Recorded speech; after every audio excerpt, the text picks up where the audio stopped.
is directed to make a proclamation. All persons are commanded to keep silent under pain of penalty while the impeachment court is in session for the trial of Vice President Sara Zimmerman Duterte.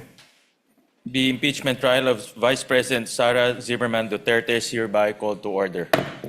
Let us rise for a minute of silent prayer.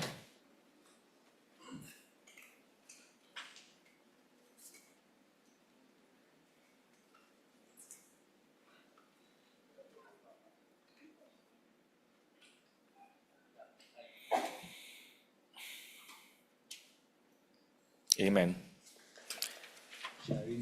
The clerk of court will now call the roll. Call of members. Senator Judge Aquino, Senator Judge Cayetano Alan, Senator Judge Cayetano Pia, Senator Judge De La Rosa, Senator Judge Ejercito, Senator Judge Estrada, Senator Judge Go, Senator Judge Ontiveros, Senator Judge Lacson, Senator Judge Lapid, Senator Judge Legarda, Senator Judge Marcoleta, Senator Judge Marcos, Senator Judge Padilla, Senator Judge Pangilinan, Senator Judge Soto III, Senator Judge Tulfo Erwin, Senator Judge Tulfo Rafi, Senator Judge Villanueva, Senator Judge Villar Camille, Senator Judge Villar Mark, Senator Judge Zubiri, the presiding officer, Senator Judge Escudero, the Senate President, Senator Judge Gatchalian. With 15 senator judges present, the chair declares the presence of a quorum. In accordance with the rules of procedure on impeachment trials, the chair now recognizes the duly elected presiding officer to preside over the proceedings of the impeachment court.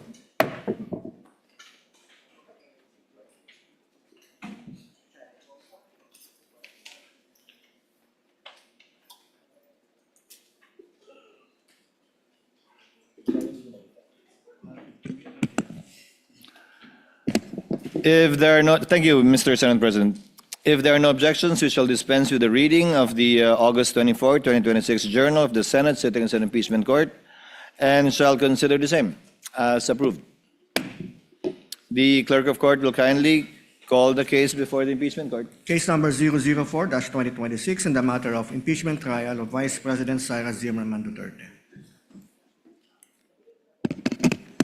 Appearances of the parties. Same appearance for the prosecution, Your Honors. We're ready. Good morning, Your Honors. Same appearance for the respondent accused. Thank you. We are in receipt. Before we proceed to our next witness, I believe it's going to be Mr. Ortonio. We are in receipt of a request for stipulation with respect to certain circumstances and documents from the prosecution. Is that correct? Do you confirm, Honorable Chua? Yes, Your Honor. We got a copy of the one, the lead counsel for respondent already responded to the request for stipulation for Eduardo Fajardo yesterday, I believe, and That's only correct, Your stipulated to the first 2 points. Yes, Now, Your this one for Ortonio, we got it only last night. May I ask the counsel for respondent when you got the request for stipulation? We also received this just last night, Your Honor, by email. Is there an equal request for stipulation with respect to documents? I believe, Your Honor, that on the third page of this new request for stipulation with respect to Mr. Lemuel Ortonio, there are certain documents that the prosecution requests for stipulation. But this will be addressed during the presentation and the cross-examination of the witness, Your Honor. So can you already comment on the request for stipulation with respect to Ortonio, Attorney Sheila? We can, Your Honor. We can only stipulate on items 1, 2, 3, 4, 5, 7. That's it, Your Honor. Your Honor. Hold on, Honorable Chua. In regard to the documents, Attorney Sheila, some of these, if not all, I haven't checked actually individually because this is a different list from the list of documents that I have that Ortonio may identify based on our own study of the pretrial order and markings. How about the documents, Attorney That's Sheila? our concern, Your Honor, since we only received this last night, and this is inconsistent also with the order of this court that any request for stipulation must be provided to other party at least one day I before the agree. hearing, Your Honor. And therefore, we would prefer to hear first the comment of the prosecution on this witness, and we will respond accordingly afterwards, Your Honor. And also, Your Honor, I will ask later on, at the start of the presentation of the witness, for another counsel to be acknowledged and recognized, Your Honor. At the appropriate time, Attorney Sheila. Yes, Your Honor. Yes, Honorable Chua. Can I now, Your Honor, turn over to the counsel for the prosecution, Attorney May Divina Gracia? I'm sorry, Honorable Chua. May Divina Gracia, Your Honor. Will be the one handling. Yes, sir. We're not yet there, counsel. I'm still at the point of trying to abbreviate the proceedings, at least with respect to the documents. And to give a shot at the counsel for respondents looking at the documents, how many are common documents or common exhibits? Because to the mind of the presiding officer, counsels, if it is a common exhibit, meaning marked by both parties separately, unless there is proof or allegation of fraud and or palpable mistake or absence of regularity, then it would have to be proven through the witness. However, absent that, the court can take it as already being authentic and its due execution having been established without need of proof through the identification of a witness. If there is that chance, the court is willing to give the parties a few minutes while the court is discussing its ruling with respect to the point raised by Attorney Sheila last August 12, which will take roughly about 20 to 25 minutes. Would that be enough time, Attorney Sheila, for you I to think, go Your over the Honor, we'll documents? just need around 5 minutes. We're amenable to some stipulation under item number 25, except for item number 25, B and V, B and Beta and Victory, Your Honor, because these are not common exhibits. But with the rest of the items under number 25, we probably will just be needing 5 minutes to see the prosecution's documents and return to this court with a response to the request for stipulation. 5 minutes? If it's 5 minutes, the court will defer its ruling on your August 12 manifestation and just simply give you 5 minutes before we call Ortonio. 5 minutes? Thank you, Your Honor. Okay, 5 minutes. Court declares a brief recess in order for the parties to be able to stipulate on the documents they will be presenting to the witness Ortonio to save on the court's time. Trial is in recess.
Trial is resumed.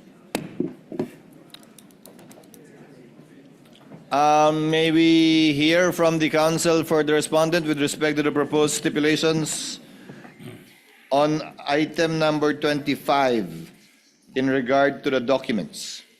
We can stipulate on item number 25, Your Honor, and on the documents listed under that paragraph from A to V, Your Honor. From Alpha to Victory. Yes, Your Honor, subject to comment on the eventual offer. Thank you very much, counsel. Thank you for helping the court in abbreviating the proceedings. Now, Honorable Chua, who again will be the one to present the witness, Ortonio? The counsel for the prosecution, Attorney May Divina Gracia. Attorney May Divina Gracia. You are recognized, ma'am. Your Honor, Yes, Attorney Sheila? May On the I- part of the respondents? may I also ask that Attorney Christine Ferrer be recognized as counsel for the defense today, Your Honor, for this witness. Attorney Ferrer is recognized. Thank you, Your Honor. Good morning, So it'll Your be- Honors. I Is have it made- correct to address you, Attorney May? Yes, Your Honor. So it'll be Attorney May and Attorney Christine. Yes, Your Honor. Call your witness, Attorney May. Your Honor, we would like to call to the witness stand our sixth witness in the person of Mr. Lemuel G. Ortonio. The clerk of court is directed through the OSA to kindly situate Mr. Ortonio at the witness stand.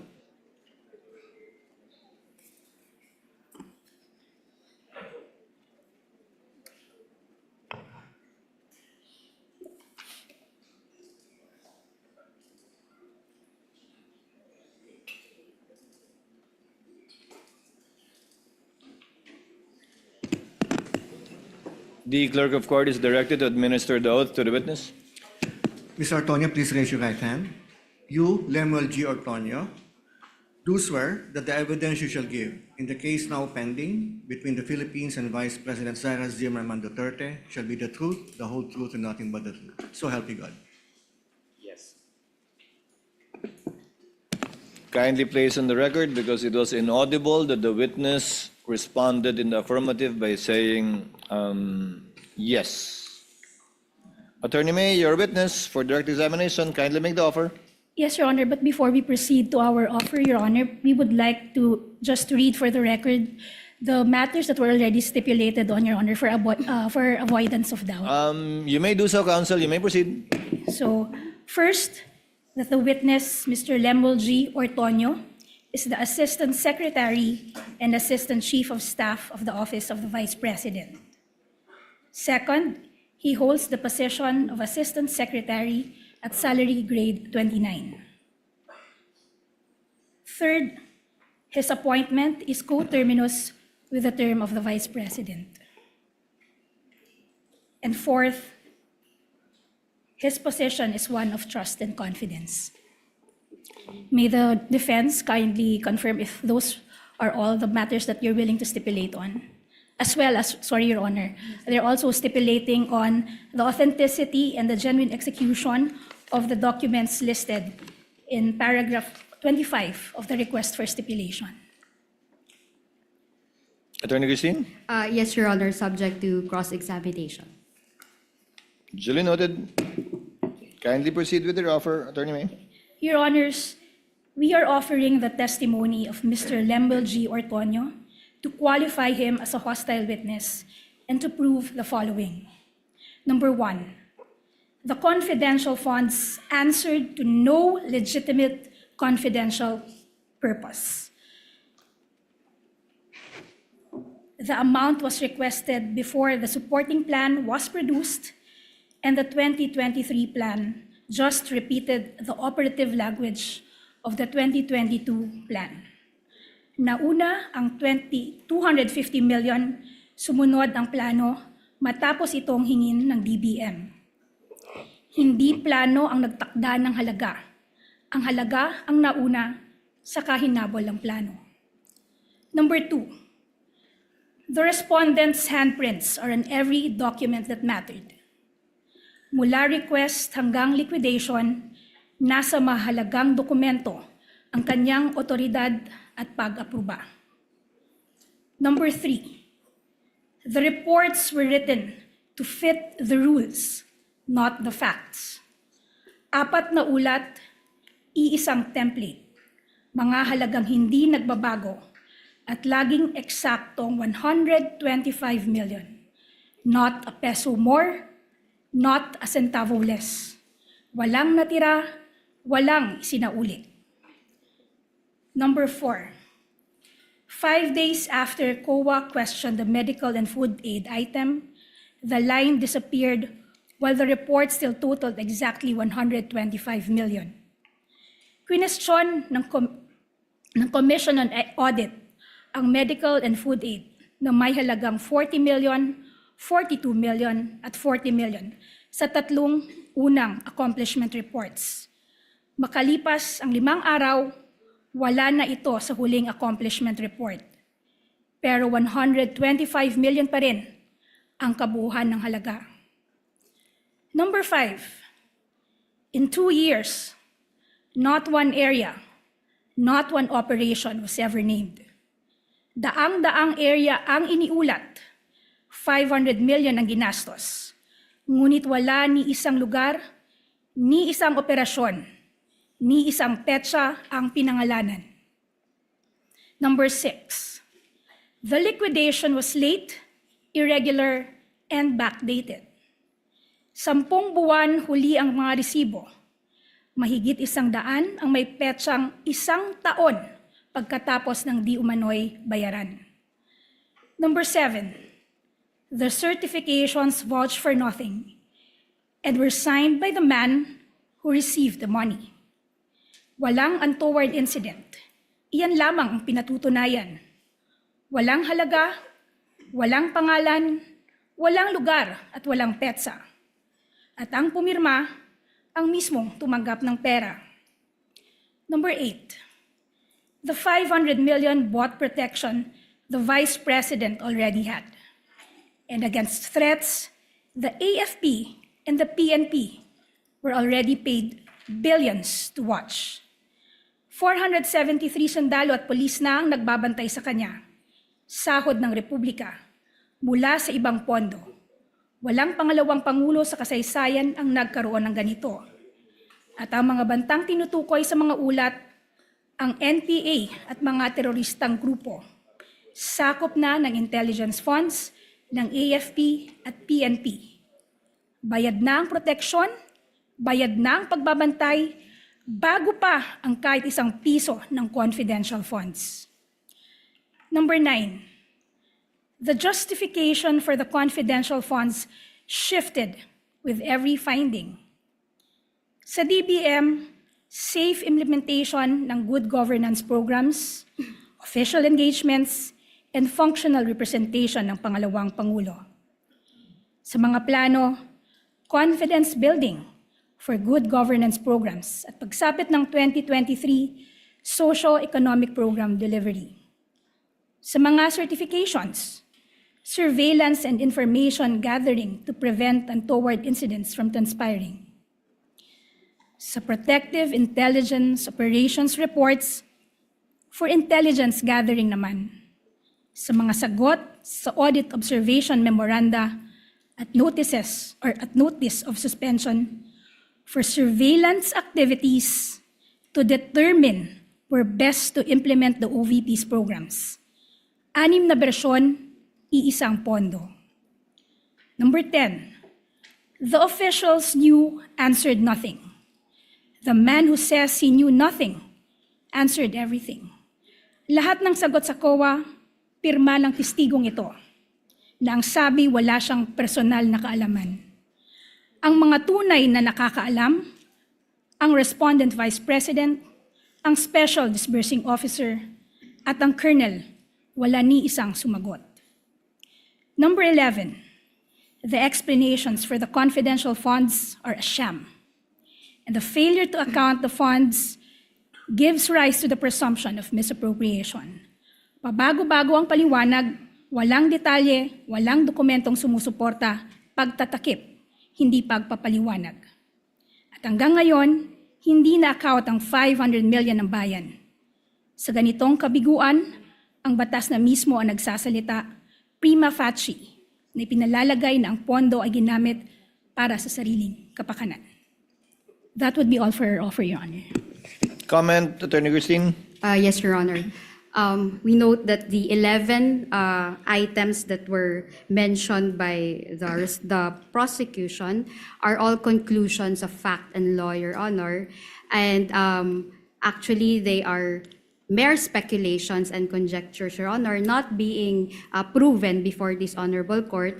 And they are all theories and, with all due respect, sound bites, Your Honor. Nevertheless, we will cross-examine the witness to verify the allegations or to disprove the allegations of the prosecution. If Thank I you. may They may be statements of fact or law, counsel, but that's what they seek to prove. Through this witness, hopefully, by declaring him as a hostile witness in due time. Duly noted, comment of the counsel for respondents noted. You may proceed with your direct examination, Attorney May. Your Honor, before I proceed, we would just like to request for a continuing authority for our assisting counsel, Attorney Oliver C. Caido, to approach the witness and present and confront him with the necessary and relevant documents whenever we mention those documents, Your Honor. Granted, as well as who would be the counterpart assisting counsel from the respondent, Attorney Christine? Yes, Your Honor, Attorney David Gola.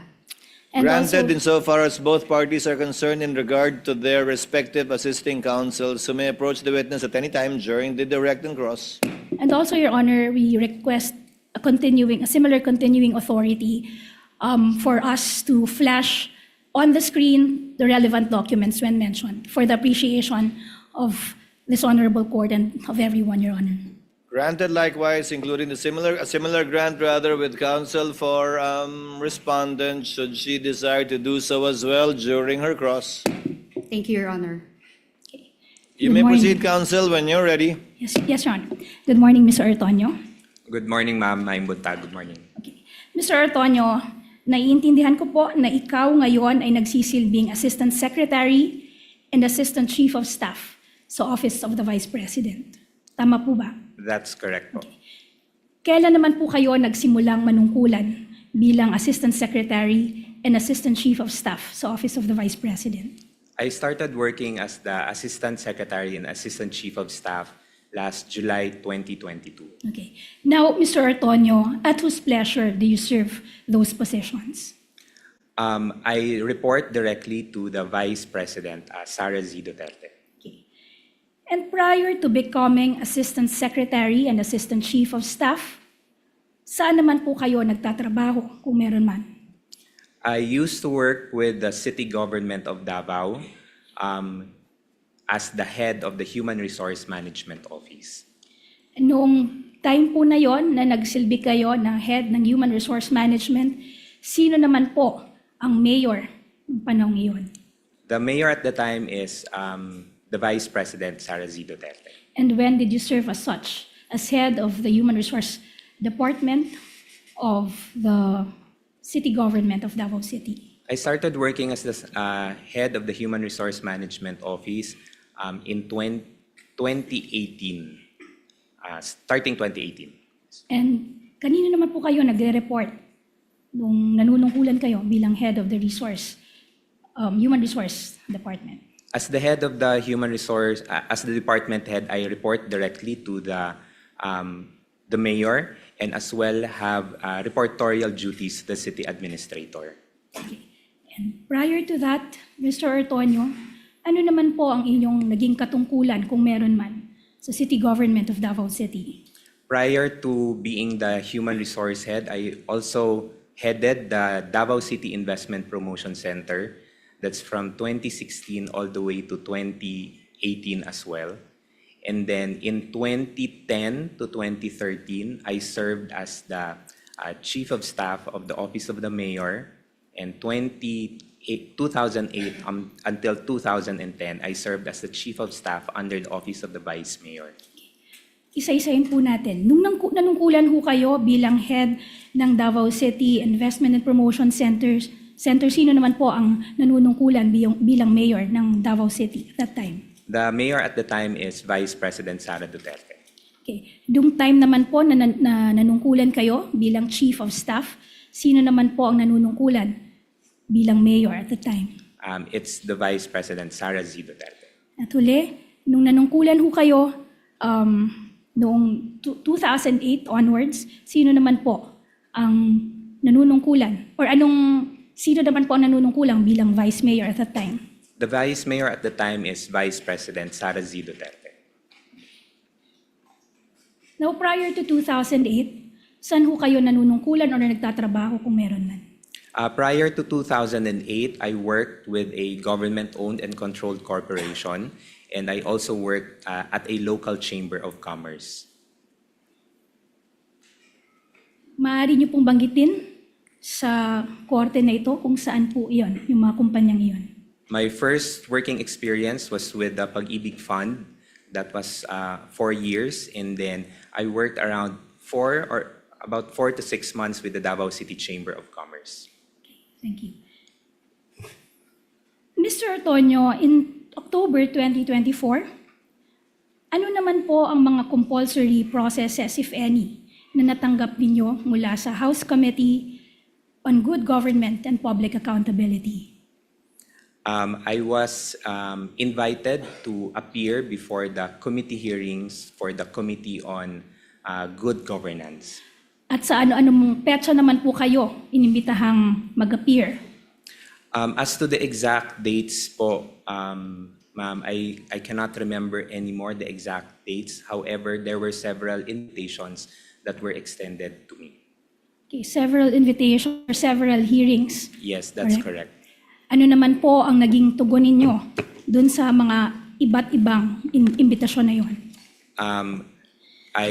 One of the reasons there was that it's a mere invitation. I'm sorry, Mr. Antonio, I have to cut you. Please just be responsive so as not to waste this honorable court's time. The question is merely, what was your response to those invitations for you to appear? You mentioned several.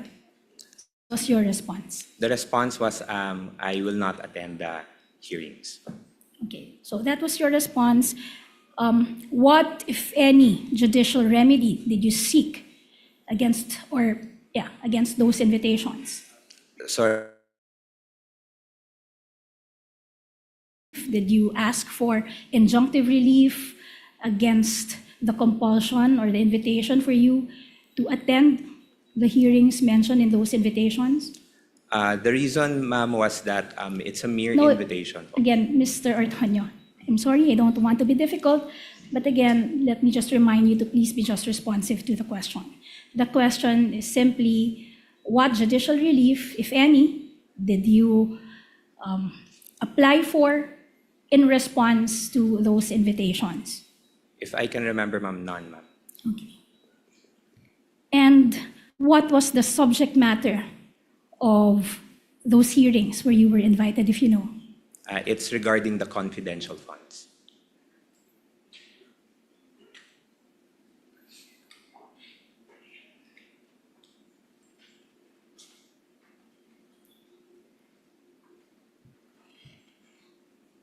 Okay. Now, Ms. Ortonio, what is your relation with Mr. Ernesto Nemenzo Ortonio Jr., who is the president and a member of the board of directors of PNX Udena Insurance Brokers Incorporated? Your Honor, Attorney Christine? relevance, Your Honor. It is very much relevant, Your Honor, because this would prove that this witness and the respondent move in the same social circle. And this witness can practically become a social pariah if he speaks unfavorably of the respondent. You're on a short leash, counsel. Go to your point. Objection is overruled. So, Mr. Ortonio, just to repeat the question, what is your relation with Mr. Ernesto Nemenzo Ortonio Jr., who is the president and a member of the board of directors of PNX Udena Insurance Brokers Incorporated? He is my father po. Okay.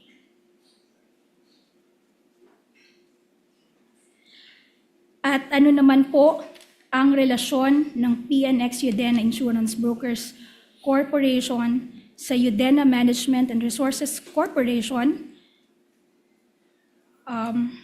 which forms part of the Udena Group founded and controlled by Mr. Dennis A. Your Honor, please. Yes, Attorney Garcia. Again, relevance, Your Honor, to the confidential funds. And she's on short leash. Your Attorney Honor, May, if Attorney I May, may just is this quickly part respond. of trying to qualify Mr. Ortonio as a hostile witness? Yes, Your Honor, this will establish that this witness has an adverse interest, Your Honor, in this case. With your indulgence, as well as with the permission of counsels for the parties, I think it has been established that Mr. Ortonio serves at the pleasure of the Vice President, has been working for her for quite some time, and is serving up to now. Correct me if I'm wrong, Mr. Ortonio. That's with the Vice correct, Your President. Honor. And that if the Vice President is impeached and therefore removed from office, pati kayo matatanggal po, di ba? Dahil coterminous kayo. That's correct, Your Honor. And that as far as we know, until today, you are still working with the Office of the Vice President and serving under that capacity, coterminous. Yes, that's correct, Your Honor. To abbreviate the proceedings, the court declares Mr. Ortonio as a hostile witness based on his adverse interest vis-a-vis the respondent and the prosecution, and that therefore counsel Attorney May can ask leading questions, but again, pursuant to the rules, may not ask misleading questions. You may proceed, ma'am, accordingly. Thank you, Your Honor. Mr. Ortonio, I am showing you a video footage of the hearing of the CGGPA on November 25, 2024. May I request, Your Honor, our assisting counsel who is stationed at the technical booth to play the said video footage.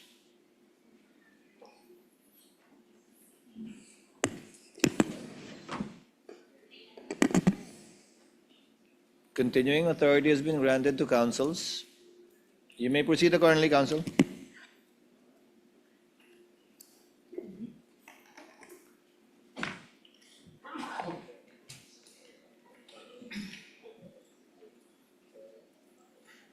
Office of the Vice President.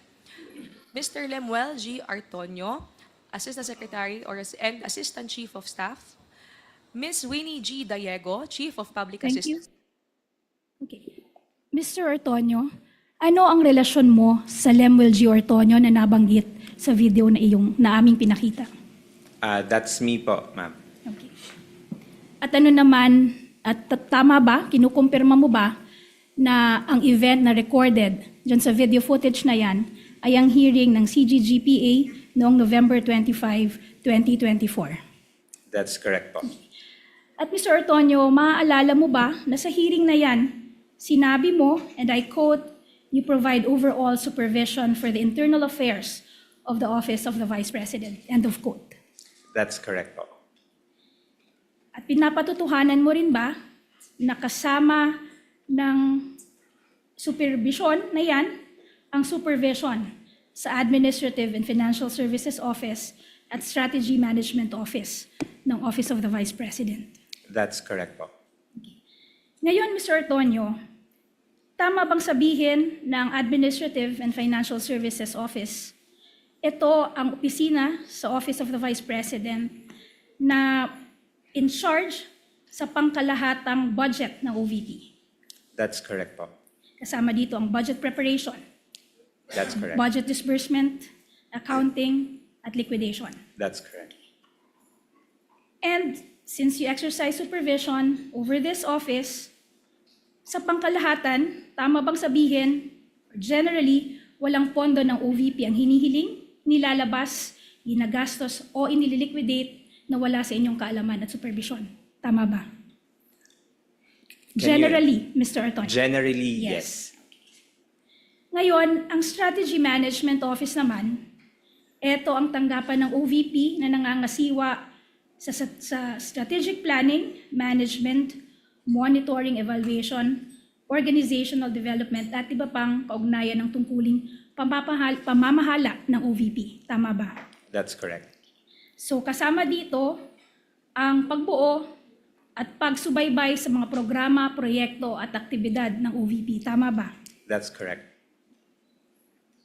So ngayon, dahil sa iyong pag-amin, tama rin bang sabihin na bawat programa ng OVP ay dumadaan sa SMO? For all the activities. Yes. At dahil kayo ang nagsusuperbisa sa SMO, kayo rin ang nagsusuperbisa sa mga programa, proyekto at aktibidad nito. Tama ba? General supervision po. Yes. In short, or sa madaling salita, bawat programa ng OVP ay dumadaan sa inyong supervision ng 2 beses. Una, kapag ito ay pinaplano ng SMO, at pangalawa, kapag binabayaran ito ng AFSO. Tama ba? Yes po.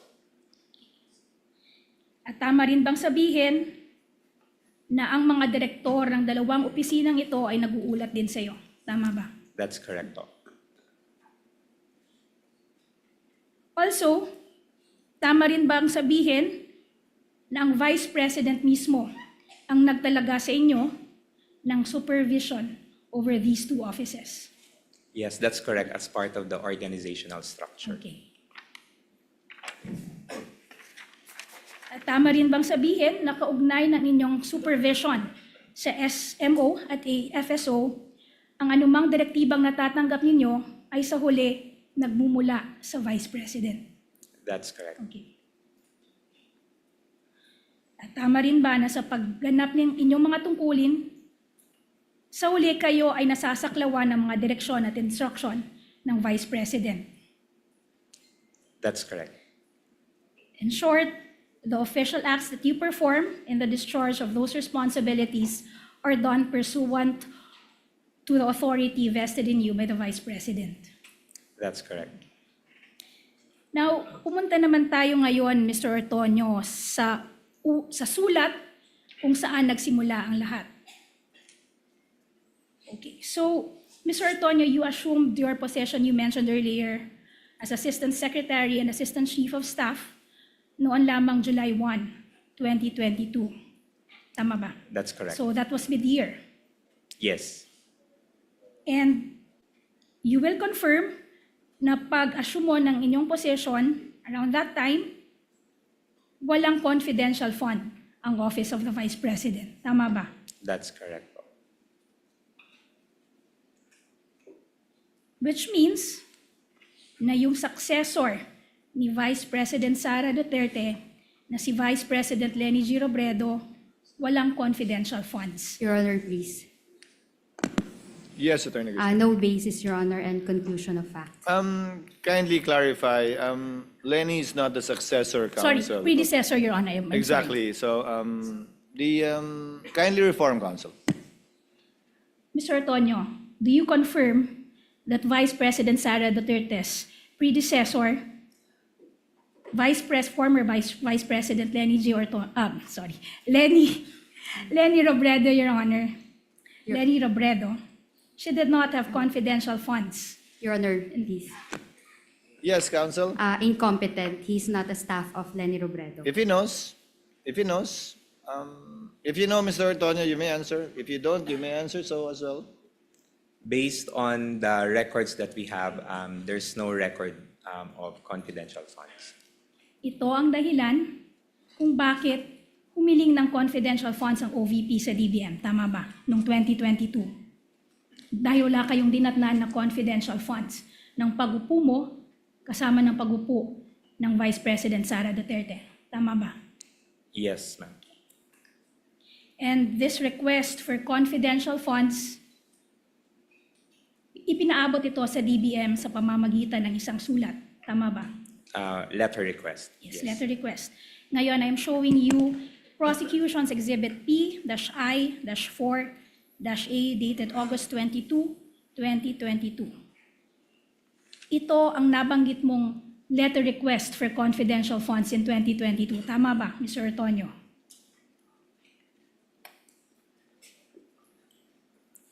Yes, correct.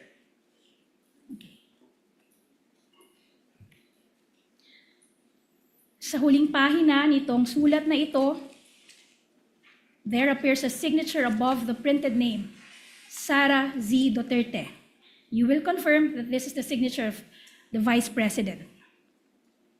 Yes, I can confirm that this is the signature of the Vice President.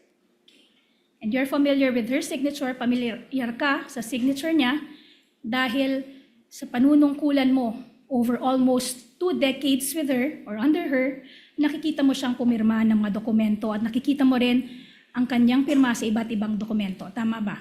Yes, that's correct. And on the basis of this letter bearing her signature, tama bang sabihin na ang desisyon na mag-request ng confidential funds, it was the decision of the Vice President? Tama ba? Yes, that's correct. And throughout these proceedings, a certain name has been repeatedly mentioned, paulit-ulit na nabanggit, si Colonel La Chica. Kilala niyo siya, tama? Yes, I know him. He's the Okay. group commander for VP-SPG. You mentioned group commander of the SPG, but you will confirm, Mr. Ortonio, kukumpirmahin nyo na noong Agosto 22, 2022, hindi pa naitatalaga si Colonel La Chica bilang security officer ng OVP. Tama ba? Yes, Yes. that's correct. He started September. Okay. Yes, in fact, he started only on September 1, 2022. Tama ba? Yes, based on documents. Okay. Let us now go to the September 16, 2022 letter. Yan ang nagpapatunay, Mr. Ortonio, na si Mr. La Chica or si Colonel La Chica ay noon lamang September 16 itinalaga bilang commander ng VP-SPG. Tama ba? Yes, that's... Wait, di masyado clear po.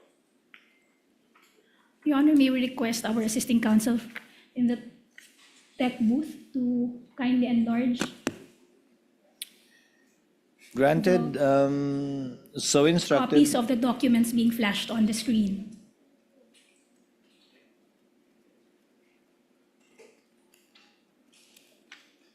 Sir, what's the question again, ma'am? Etong sa letter na ito, pinapatotohanan nito na si Colonel La Chica ay inappoint lamang o itinalaga lamang bilang commander ng VP-SPG noon lamang September 16, 2022. Tama ba? Yes, for... Ma'am, I think the memorandum is the designation of Colonel La Chica Sorry, as security officer. security Yes, officer. security officer. As security officer, based on the document. Yes. Now, balik tayo dun sa letter dated August 22, 2022. Dito sa letter na to, you will confirm that the OVP requested 4 items. 1, augmentation of financial assistance and subsidy. 2, augmentation of special duty allowance. 3, additional 192 co-terminus and contractual positions. And 4, confidential funds. Tama ba? Correct, for the 4 items. And you will also confirm that at the time this document was sent to the DBM, nung ihinihanda ang liham na ito at pinadala sa DBM, na iplano na ng OVP ang mga aktibidad nito para sa nalalabing bahagi ng 2022. Tama ba? That's correct. That's correct. Sa katunayan, para sa unang 3 kahilingan, nakapagbigay na ang OVP ng basihan ng mga hiling na halaga. Nakalagay dito ang computation kung paano nakuha ang halagang hinihiling. Tama ba? That's correct. That is for the first 3 requests, the augmentation of financial assistance and subsidy, augmentation of special duty allowance, and additional 192 co-terminus and contractual positions. And dahil rin, na-plot out niya na yung mga activities, programs, and plans ng OVP ng time na yan, nakapaglakip na rin kayo ng supporting documents for the first 3 requests. Tama ba? Yes, that's Pati correct. yung projections, mga relevant projections for these 3 requests. That's correct. But, Mr. Ortonio, kinukumpirma mo rin na for the OVP's request for confidential funds, in this letter, walang computation na binigay. Tama ba? There For was... that, let's limit the answer to the letter. In that letter, no computation was provided. Tama ba?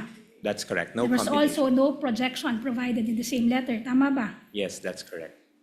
And also, there was no physical and financial plan attached to the letter. For this letter request, Yes, none. none. In fact, there was no attachment supporting the OVP's request for confidential funds. Correct? There were no attachments, ma'am. Yes, there were no attachments in support of your request for confidential funds. Tama? Okay. Mr. Ortonio? Yeah, what's your response? Yes, that's correct. No attachments, ma'am. And tama rin bang sabihin na ultimately, ang nag-decide kung magkano ang hihilingin na confidential funds from the DBM ay si Vice President Sara Duterte. Tama ba? Yes, the determination Yes. for the amount Thank you, is Mr. Ortonio. in the discretion of the Vice President. Yes, thank you.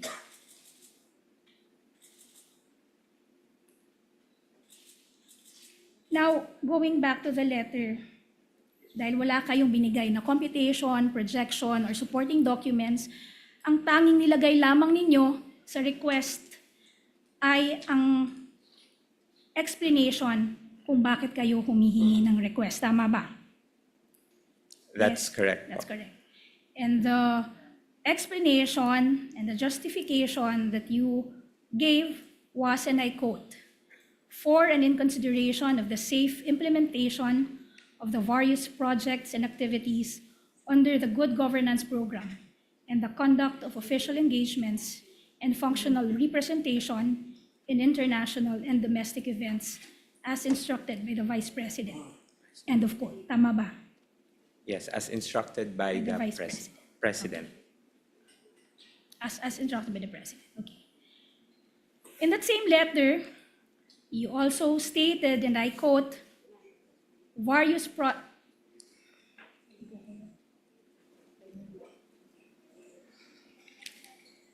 you committed to formulate programs, projects, and activities relevant to national security and peace and order, and is devoted to implement said PPAs with proper security and safety protocols for the benefit of the institution through the OVP satellite offices, its partner stakeholders, and the general public, end of quote.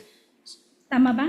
That's correct. So at this point, With Mr. the Ortonio, permission tama of, ba? with the permission of council, can you ask your guy in the tech booth to kindly, whenever you refer to a portion of the letter, to zoom it in so that it's readable on the part of the senator judges, because we really cannot read any part of it. Better, thank you. You may proceed, council. So tama ba, Mr. Ortonio, na sabihin na nang pinadala ninyo ang sulat na ito, ang OVP, wala pang programs, projects, and activities na na-identify relevant to national security and peace and order? Tama ba? Dahil sabi dito sa letter, you just commit to formulate programs, projects, and activities relevant to national security and peace and order. So at that point, wala pa. Tama ba? Based on the letter, ma'am, yes. there is a commitment to submit the Yes. plans and programs. No, Mr. Tonyo, walang sinasabi dito na you commit to submit plans and programs. Ang sinasabi dito, To formulate. formulate programs, projects, and activities. Tama. Correct.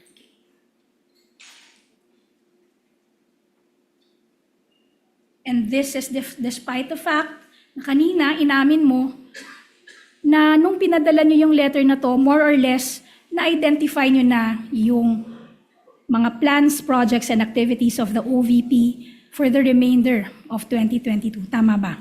For Yes. Yes. For the plans and Please programs. just answer the question. Your Honor, please. The witness is answering the question. Yes, Your Honor, the council, if council I let may, the Your witness answer. He was in the process of answering it. Let's see if it is responsive or not. It can be stricken off if it's not. In Yes, the co- Mr. Tonyo. Thank you, Your Honor. In the context of the plans and programs of the office, there has already been plans already at the beginning of the term of the Vice President in July of 2022. That's why we were able to implement already several programs and projects that we will be implementing for the rest of the year and for the rest of the term. Just to clarify, with respect to those plans, programs, and activities relating to national security and peace and order, ito yung ifo-formulate nyo pa lang when you sent out this letter because that is what stated in the letter. Tama ba? That's correct. That's correct. And you will also confirm na wala nang ibang letter request for confidential funds in August 2022. None. And dahil wala pang plans and physical and financial plan na nakalakip dun sa letter nyo ng August 22, 2022, sumulat sa OVP ang DBM requesting your office to submit this physical and financial plan in support of your request for confidential funds. Tama ba? Yes, that's correct. And the Vice President instructed you, inutusan ka o inatasan ka ng Vice President na sumagot sa letter na ito ng DBM dated September 15, 2022. I'm referring to Prosecution's Exhibit P-I-4-B.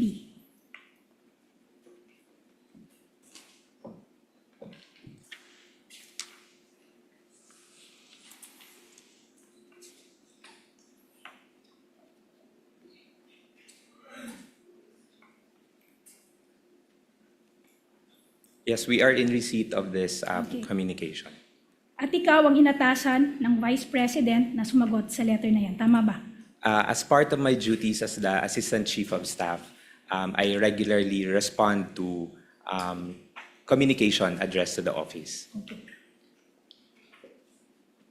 But the Vice President knew very well that it was you who was responding to that letter of the DBM, correct? Yes, because as Okay. part of my Yes. duties po.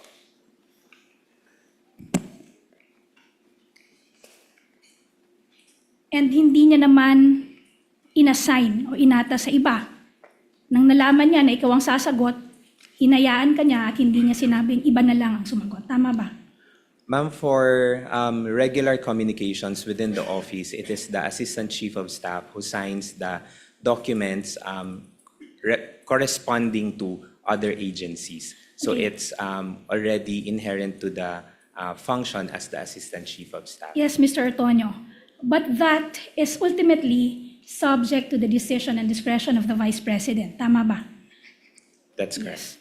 So, dahil yan ay subject sa discretion ng Vice President, anytime the Vice President can revoke that authority. Tama ba? Yes.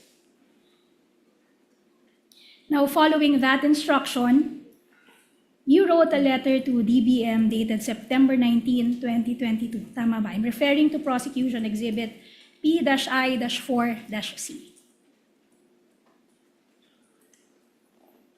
While you're showing the witness, Attorney May, the August 22, 2022 letter, what's the exhibit marking of that document, if any? For the record. Sorry, Your Honor. P-I-4-A. P-I-4-A. Thank you. Witness may answer pertaining to the September 19, 2022 letter, if you're aware of it. Yes, I signed this transmittal letter to the DBM. And in that letter, tinukoy ninyo ang Joint Circular 2015-01. Tama ba? Yes. So you must be familiar with that Joint Circular. Tama ba? I'm familiar Yes. to a certain extent. To a certain extent. At tiyak binasa at naunawaan nyo rin ito. Tama ba? Yes. Yes. Because, Mr. Ortonio, you're an intelligent witness. You graduated with a bachelor's degree in arts in Ateneo de Davao University. Tama ba? Communication arts. Communication arts. You also have a master's in development program from the University of the Philippines. Yes, development communication. Development communication. And another master's of arts in psychology, is that correct? From Yes. Southville International School and Colleges. That's correct. And a diploma course from the Ateneo de Manila Center for Organization, Research and Development. That's correct. In fact, you worked as a professor, nagturo ka sa Ateneo de Davao University. Tama ba? Yes, for 1 semester only. Now, going back to the letter, in that same letter, ipinadala nyo sa DBM ang fiscal and financial plan. Tama ba? Yes, that's correct. And that was the first time. Yan yung unang pagkakataon na nag-submit kayo ng fiscal and financial plan sa DBM in support of your request for confidential funds. Tama ba? Yes, that's correct.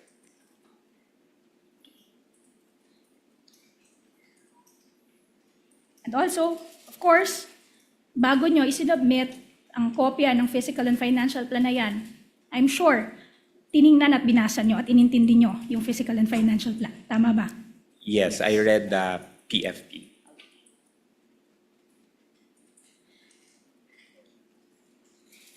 Your Honor, we would like to confront a witness with a fiscal and financial plan dated, bearing the date September 16, 2022, which is Prosecution's Exhibit P-I-4-A, Annex A. So this is an attachment to Exhibit P-I-4-A as Annex A.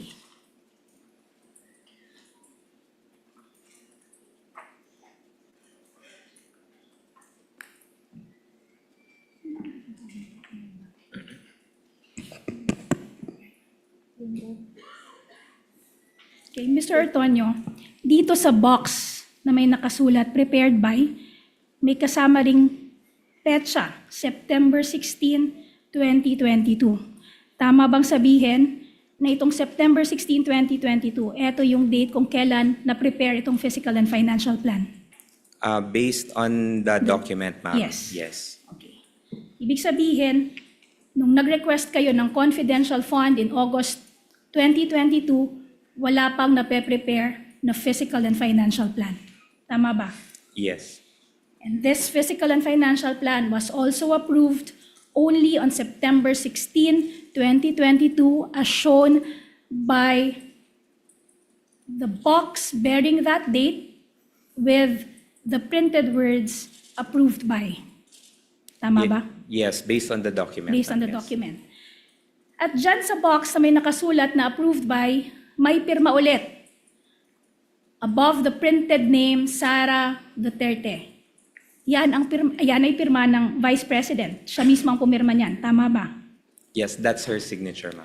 At dahil walang naka-countersign katabi ng kanyang signature, tama ba na yung dokumento na yan went straight to her without yourself or anyone reviewing that for her? Tama ba? I can just personally say, ma'am, that the document, ma'am, did not pass through my office. Okay. Before you continue, counsel, the court noticed that the signature of the vice president in this document appears to be different from the signature in the August 22 document. So the vice president has at least 2 signatures so far. Can you confirm that both are her signatures? Yes, I can confirm, sir, Your Honor, that both are the signatures of the Vice President. You can confirm likewise that they appear to be different, though. Yes, that's correct, Your Honor. Thank you. Your witness, counsel. So you confirm, Mr. Ortonio, that this fiscal and financial plan was approved matapos ang 25 days from your request of confidential funds to the DBM. Tama ba? Sorry, can you repeat again the question, ma'am? The fiscal and financial plan that was prepared 20 days after you requested confidential funds from the DBM. I believe, ma'am, parang less than 20 days, ma'am, because the request was in August 2022, ma'am. More or Okay. less. Yes, that's correct. Correct? Yes. And dahil nabanggit mo yung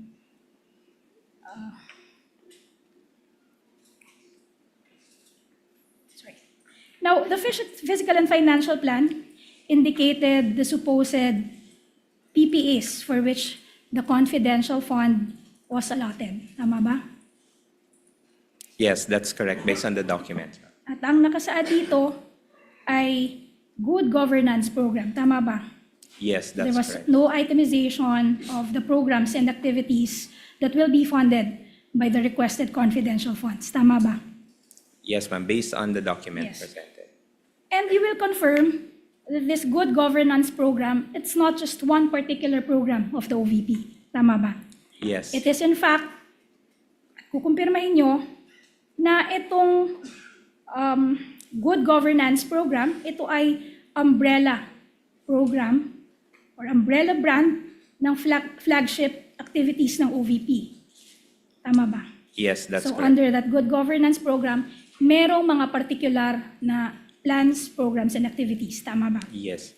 Kasama dito yung medical assistance, burial assistance, libreng sakay, mga satellite offices. Tama ba? Yes, that's correct. Okay. Subalit, wala nito mga particular na activities na ito na isinaad sa physical and financial plan na inyong sinabit. Tama ba? Yes, based on the submitted PFP.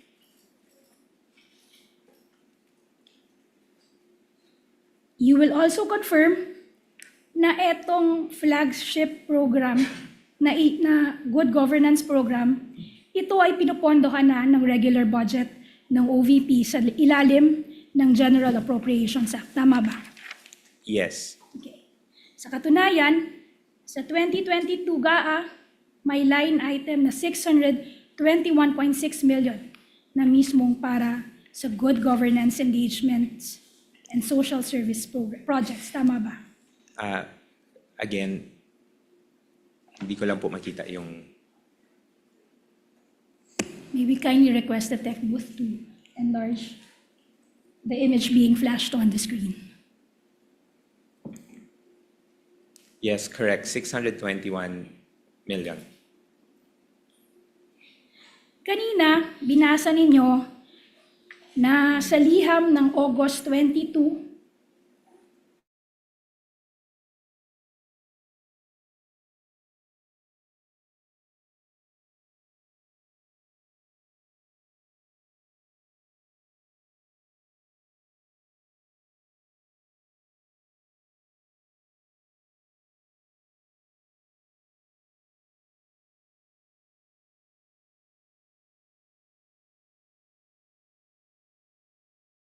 additional items na to. Tama ba? Natira na lamang yung good governance program. Based on the document, ma'am, that was submitted. At ang dahilan nito, you will confirm na itong dalawang programs nito, hindi to allowed under the joint circular that you cited in your September 19, 2022 letter. Tama ba? As to the specifics of for these two items, ma'am, I cannot answer. Okay. Yes, ma'am.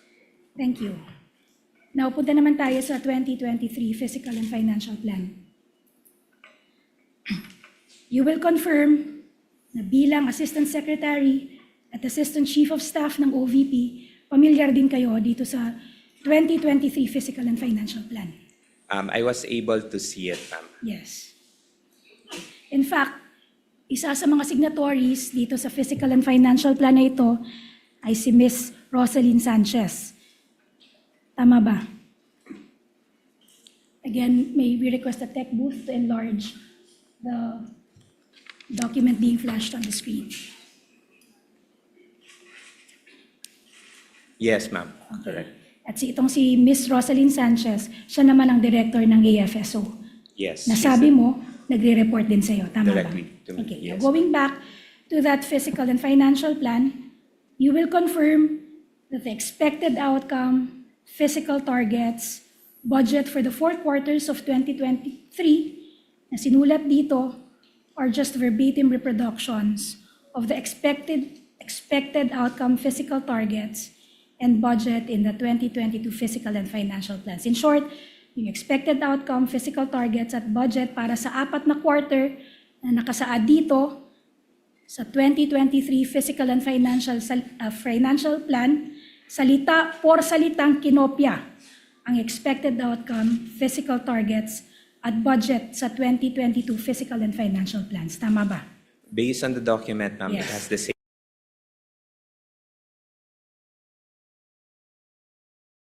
Activities and projects. Dito sa 2023 Fiscal and Financial Plan ang nakasaad na PPA ay Socio-Economic Program and Delivery. Tama ba? Yes, that's But you will correct. also confirm that like the good governance program, yung socio-economic program delivery, hindi rin ito isang partikular na programa. This is just an umbrella brand for the flagship programs of the OVP for 2023. Tama ba? Yes, that's correct. Sa ilalim niyan, merong mga partikular din na programa, individual and particular projects. Tama ba? Yes, that's correct. Ngunit wala kahit anuman dito sa mga particular programs na ito ang isinaad nyo o nilagay nyo sa Fiscal and Financial Plan of 2023. Tama ba?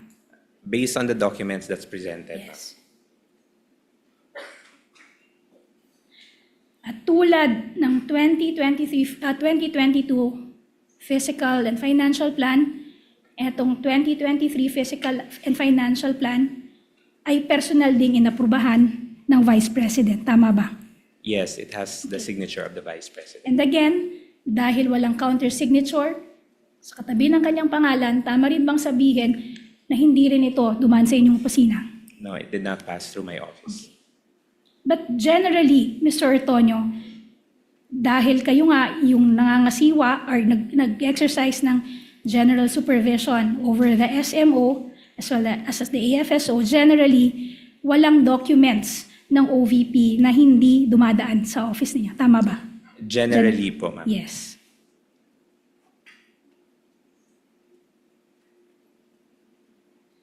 Okay, now pumunta na tayo sa disbursement vouchers.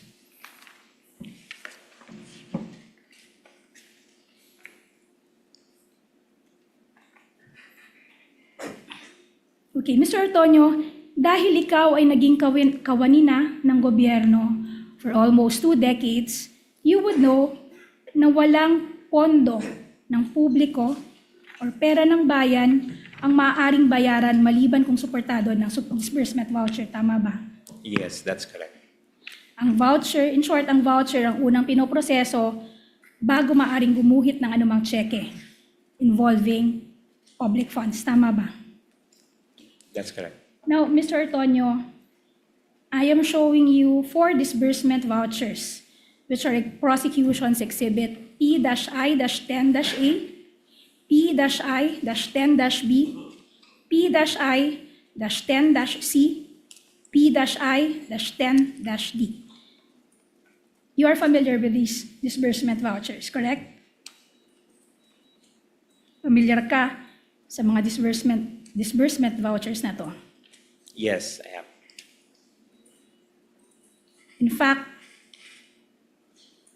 nakapirma ka sa lahat ng disbursement vouchers na yan. Tama ba? Yes, based on the authorization of our office order.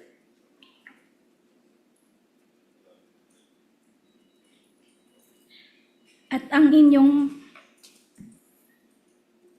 pangalan ay nakapatong at nakalimbag sa salitang agency head or authorized representative. Tama ba?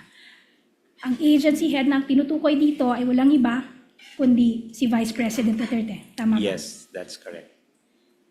Ang ibig sabihin nito, lumalagda ka sa bisa ng otoridad or on the strength of the authority that you were given by the Vice President. Tama ba? Yes, based on an office order. Yes. At ultimately, ang otoridad na yan na lumagda bilang kanyang kinatawan or authorized representative ay nagmula mismo sa Vice Presidente. Tama ba? Yes. Ngayon, ang inyong lagda ay nasa loob ng kahong approved for payment. You will Yes. confirm, ang ibig sabihin nito na ang paglagda ninyo or sa paglagda ninyo, inaprubahan ninyo ang pagbayad or pag-withdraw ng confidential funds para sa 2022 at 2023. Tama ba? Yes, that's correct. At dahil lumagda kayo bilang authorized representative ng Vice President, ang pag-aproba mong iyon ay ibinigay din sa bisa ng otoridad ng Vice President. Tama ba? Yes, based po sa isang office order. So in short, it is as if it was the Vice President herself who was giving that approval to release those funds referred to in those disbursement vouchers. Tama ba? As authorized po. As authorized, yes. So, in short, Vice President nga, in short, Vice President approved the release of those, effectively, the Vice President approved the release of the funds referred to in those disbursement vouchers. Your Honor, Tama ba? Your Honor, please, asked and answered already. As Your Honor, authorized. The reason I have to make a follow-up question is that the answer of this witness was not responsive. I was asking whether it meant effectively that the Vice President herself approved the release of the funds referred to in that disbursement voucher. But the answer of the respondent was that it was authorized by her. So I want a categorical statement, Your Honor, from this witness. I'll allow it in the meantime, counsel. Witness may answer. Yes po, as authorized po. Yes.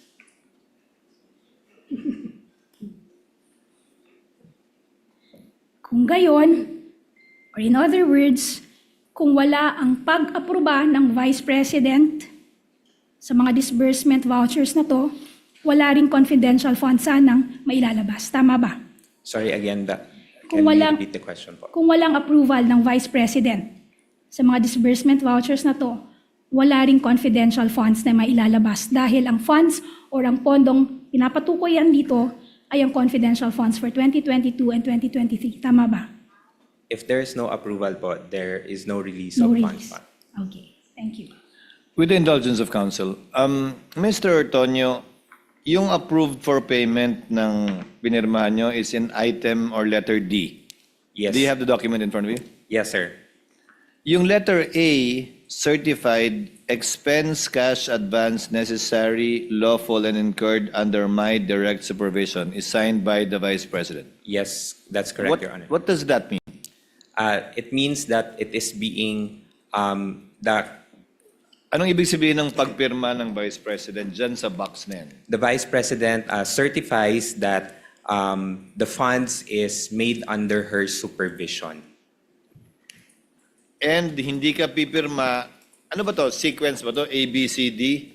Pag Yes. walang pirma si A, walang pirma si B, hindi mo na pipirma si C, hindi ka pipirma. Yes, that's correct. It's So in ikaw yung sequence. huling-huling pumirma Yes, that's sa correct. dokumentong ito ng disbursement voucher. Yes, Your Honor. Proceed, counsel. Okay, let us now go to the 4 checks. Okay, ang bawat isa sa 4 na disbursement vouchers na iyong inaprubahan, which you identified earlier, ito ay nagresulta sa pagguhit ng katumbas na cheque ng Land Bank. Tama ba? It resulted in the drawing of 4 Land Bank checks corresponding to the funds referred to in the disbursement vouchers. Tama ba? Yes, that's correct. I am showing you the 4 checks, which are Prosecution's Exhibit P-28-A, P-I-28-B, P-I-28-C, P-I-28-B. B. You are familiar with these checks. Tama ba?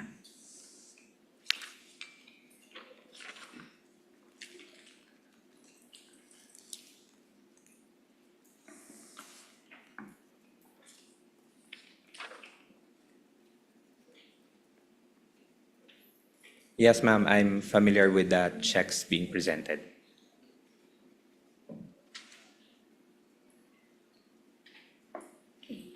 In fact, yung pirma mo, makikita dyan sa mga cheque niyan. Ikaw ay pumirma sa 4 na cheque. Tama ba? Yes, as part of my duties as the Assistant Chief of Staff. In fact, merong office order na nagtatalaga sa'yo bilang signatory para sa mga cheque na may halagang more than 1 million pesos. Tama ba? Yes, that's correct. At ang order na yon ay nanggaling din kay Vice President Sara Duterte. Tama ba? Yes, the office order was signed by the Vice President. Signed by her and thus approved by her. Tama ba? Yes.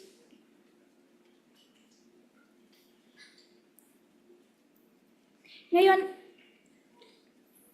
you will confirm na kasama ka sa pag-encash ng mga checking ito. Tama ba? Yes, I can confirm. In fact, ikaw lang ang kasama ni Ms. Gina Acosta nang i-encash mismo ito sa Land Bank Shaw Boulevard branch. Tama ba? Yes, when she requested me to accompany her. So you must be familiar with the Land Bank Shaw Boulevard branch. Yes. At ito, Land Bank Shaw Boulevard branch ay matatagpuan sa Beacon Plaza, Shaw Boulevard, kanto ng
or the encashment itself. I would assume, ma'am, na Alam. Ms. Gina has informed the Vice President yung pag-encash niya. But as to if Of course. I'm accompanying Yes. her, I'm not sure, ma'am. Okay. But the withdrawal and the encashment was within the knowledge of the Vice President. Because in fact, Asked you and know- answered, Your Honor. this is a different question now, Your Honor. Finish your question, Counsel. In fact, Mr. Ortonio, you will confirm that lahat ng nangyayari patungkol sa confidential funds, nire-report ito sa Vice Presidente. Tama ba? Again, Vague, Your Honor. How is Objection. that vague, Your Honor? Kindly reform and be more specific, Counsel. Are you just asking about the fact that Mr. Ortonio accompanied Gina on all 4 occasions? Kung alam ng BCN? No, Your Honor, I'm referring to all matters pertaining to the confidential funds. Vague, These Your are reported to the Vice President and reported to and/or instructed by the Vice President. Then that would be vague, Counsel. Kindly be more specific. Kasi dininay niya na kanina kung he said he doesn't know if the Vice President knew that he would accompany Gina. Kindly be more specific. You can ask the witness. He's intelligent enough. Ask him specific questions, Counsel. I will park that for now, Your Honor. I will. You go can back move to on that. then.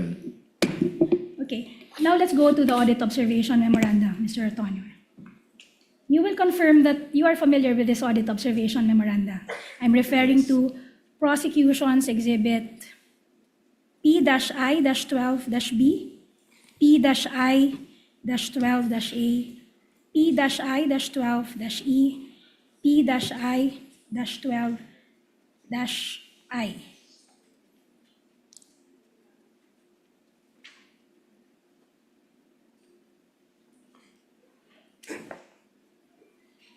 Yes, I'm familiar with the document, ma'am. Okay. For the record, witness was confronted with the 3 documents. Okay. Mr. Artonio, you are familiar with this audit observation memoranda dahil ikaw ay binigyan ng kopya ng mga ito. Correct? Yes, that's correct. I In received fact- on behalf of the Vice President. You've received it on behalf of the Vice President.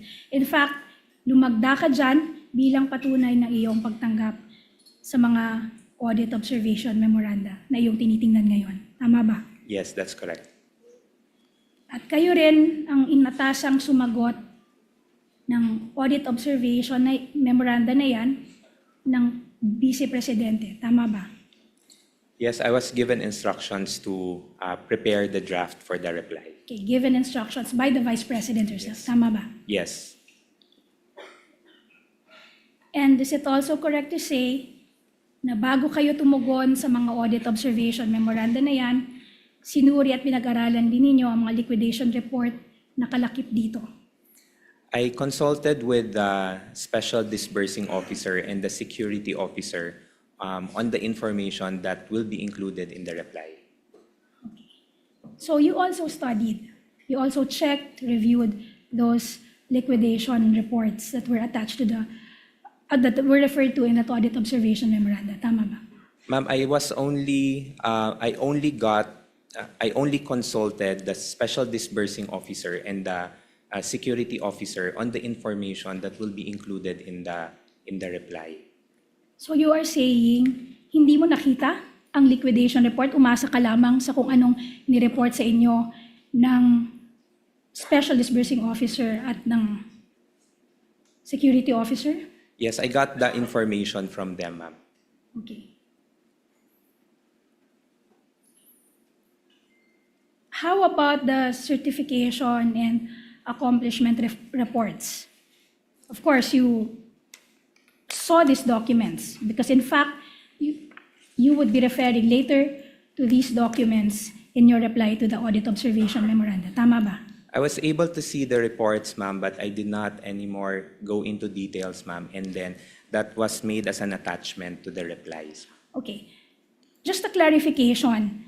Yung sa liquidation report, you also saw those liquidation reports. Tama ba? At the time, ma'am, I was able to see the liquidation reports, Okay. ma'am. Since you saw those liquidation reports, you must have also seen that in those liquidation reports, personal din na nilagdaan ng Vice Presidente ang mga liquidation reports na yun. Tama ba? Your Honor, the question is vague. Counsel should refer to the particular report, Your Honor. Kindly show the document, the liquidation Honor. reports you're referring to, counsel, so that the witness may be able to look at it. Your Honor, I am referring to, The 4 liquidation reports, I presume. yes, Your Honor. I am referring to prosecution's exhibits P-I-9-A to P-I-9-D.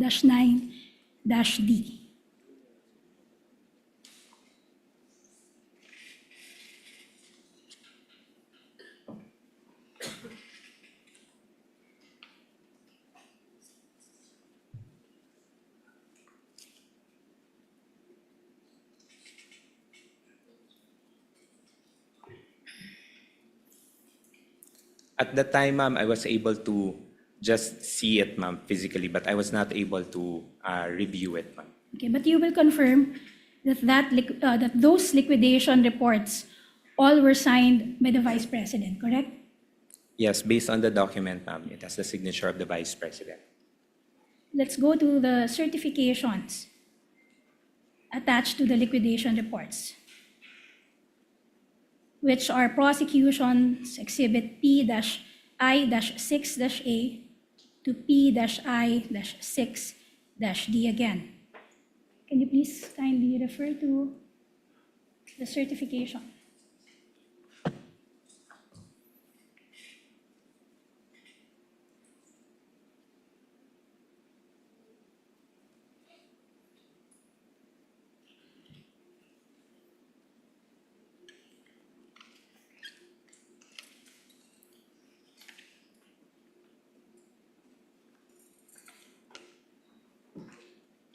In the meantime, Your Honor, I will just park that question for now and go to the next question.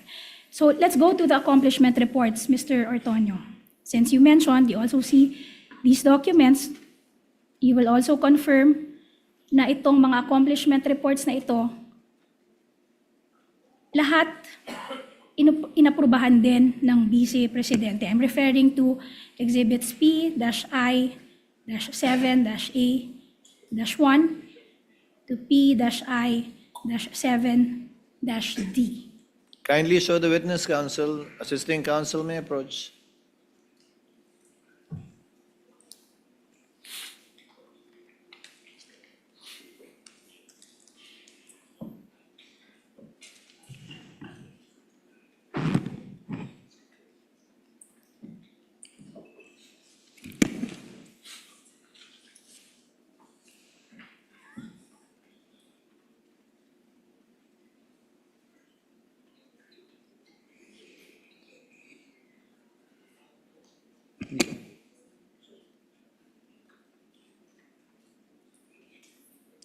I was able to see, ma'am, but I did not scrutinize anymore, ma'am. Did not scrutinize. But you will confirm that the signature of the Vice President appear in those documents, since earlier you admitted na familiar ka sa signature ng Vice President. Yes.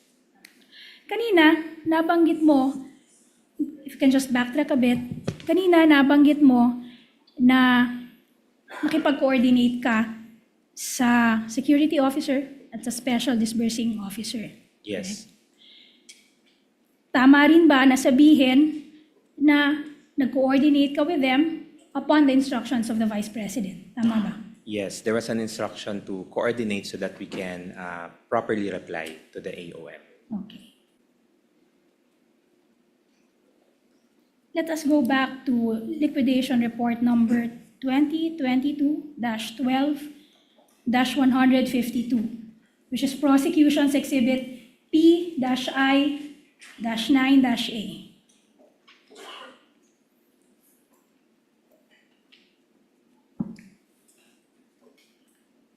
And you will confirm that based on this document, ang buong 125 million na confidential funds ay lubusang naubos pagsapit ng December 31, 2022. Tama ba?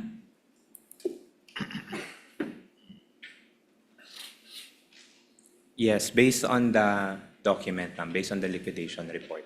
And since in-encash nyo ang mga cheque or ang cheque pertaining to this fund, confidential fund, noon lamang December 20, 2022, tama bang sabihin na yung pondo ay na-disburse sa loob lamang ng 11 days? Tama ba? That, ma'am, I cannot Based on this document, If you base on the document, there's a liquidation of the cash advance for the period of December 21 to 31. and that would be 10 days. If you base it here, ma'am, that's December 21 to 31. Yes. Okay.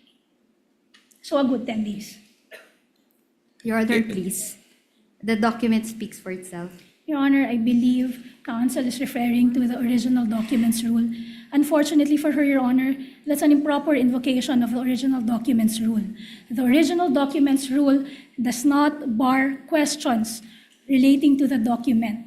What it simply prohibits is the substitution of the testimony of the witness for the document without producing the original of said document. Your Honor, the original of this document was presented to this honorable court as early as the pre-trial conference of this case, Your Honor. We will allow it subject to the parameters that they cannot change what's contained in the document, but he may be Your Honor. questioned with respect to his understanding and appreciation of the document. Yes, Your Honor, Attorney quick Christine? reply, because the witness was asked to interpret the document, Your Honor, and the contents of the document. I wasn't asking, Your Honor. It's by simple arithmetic, No, Your Your Honor. She was This- referring to the contents of the With all due document. respect, Your Honor, if I can just make a brief reply to the manifestation, Your Honor.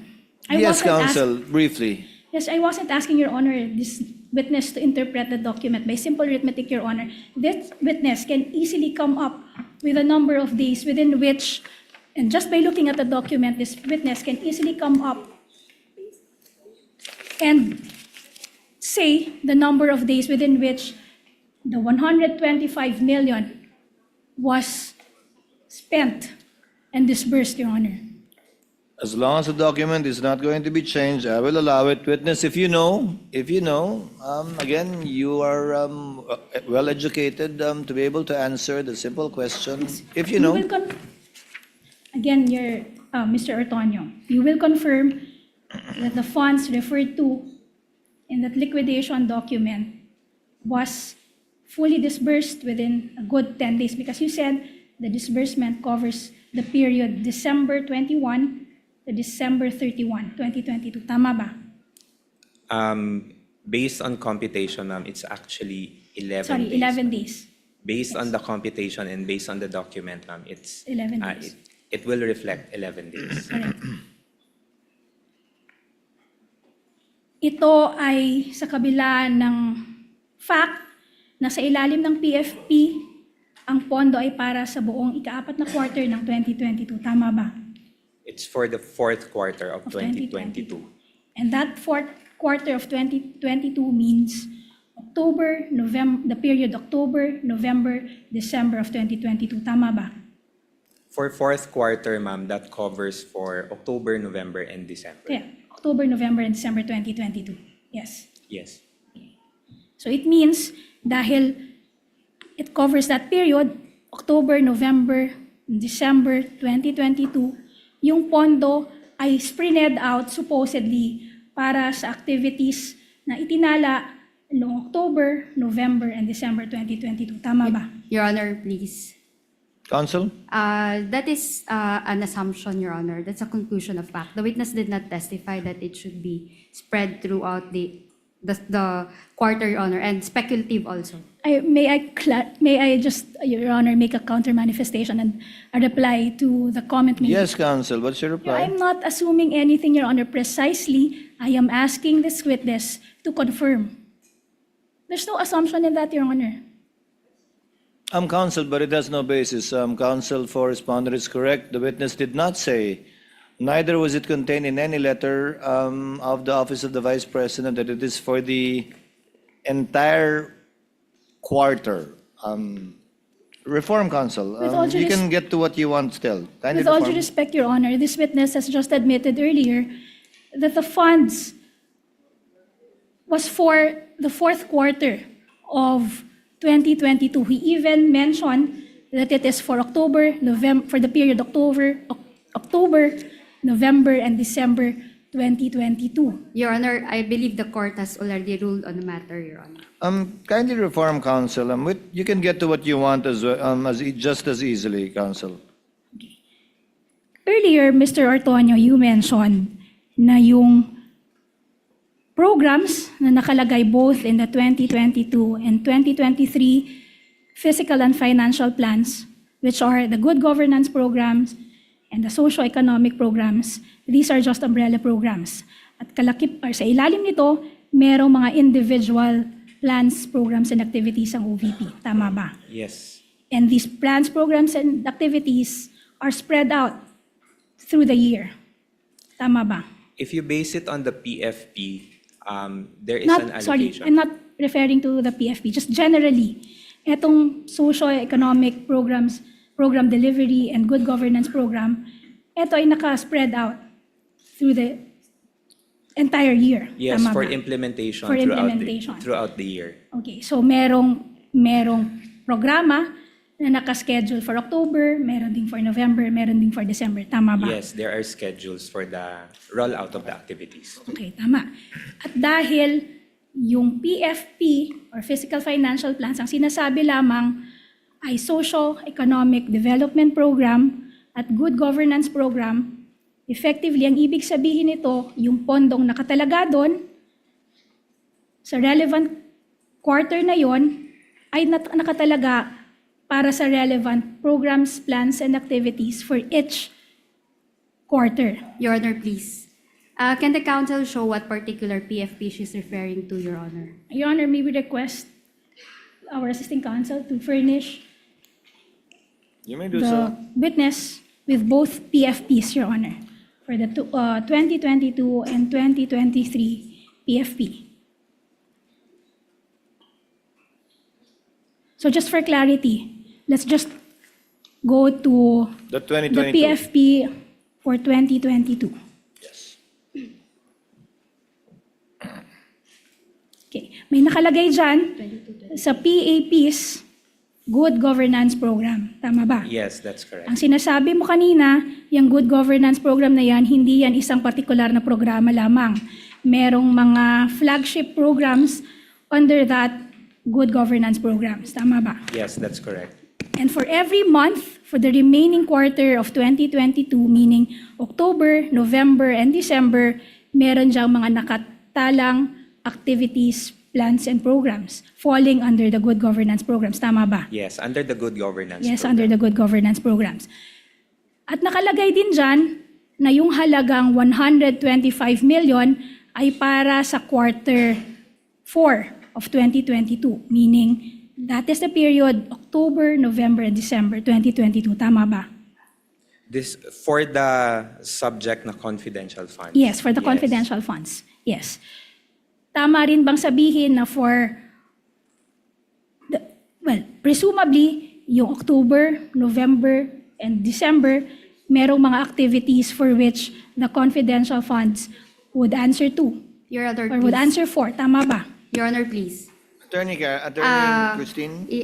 Your Honor, she's asking for an opinion. We note that the witness is not even the one who prepared this PFP, Your Honor.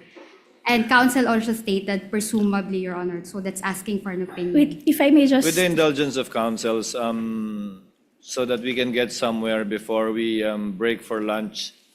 Mr. Ortonio, yung PAP po ninyo at yung request nyo sa confidential funds sa huling quarter ng 2022, ang plano nyo sana para sa buong huling quarter ng 2022. Your Honor, if you will base, number one po, because I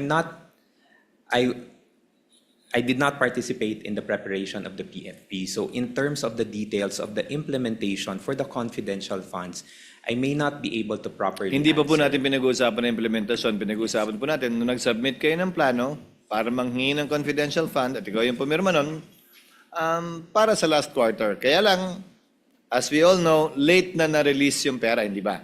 Yes, based on the PFPs, Your Honor, it's as indicated here, it's for October to December. Yes, para sa last quarter nga ng 2022. 22. Kailan na-release yung pera? Kailan mo winidraw? December 21? The SARO was released December 30, and then the withdrawal was made December 20. December 20. Tapos in-implement nyo hanggang December 31. Based on the documents, Your Honor, the activities were implemented until December 21. 31. 31, sorry, until December 31. Now, I'll go a step further, Counsel. Ba't ba kailangan madaliin yan? Hindi ba ang budget good for two years? As you very well know, given your position in the Office of the Vice President, the budget, the GAA, is good for 2 years anyway. So why was there a need to implement it within the year? Because, Your Honor, the request was made for the specific year, which is 2022. At dahil nga yung plano nyo is for the last quarter of 2022. Yes, Your Honor. Your witness, Counsel? Okay, just follow through, Your Honor, Of with the course, question made by the presiding officer. So just to clarify, dahil nakasaad dyan na yung confidential fund confidential funds of 125 million for 2022 is for the last quarter, meaning for October, November, and December. Nakalaan yan para sa activities under the good governance programs ng OVP for October, November, and December. Tama ba? Yes, based on that. Based on the PNP. document. Okay.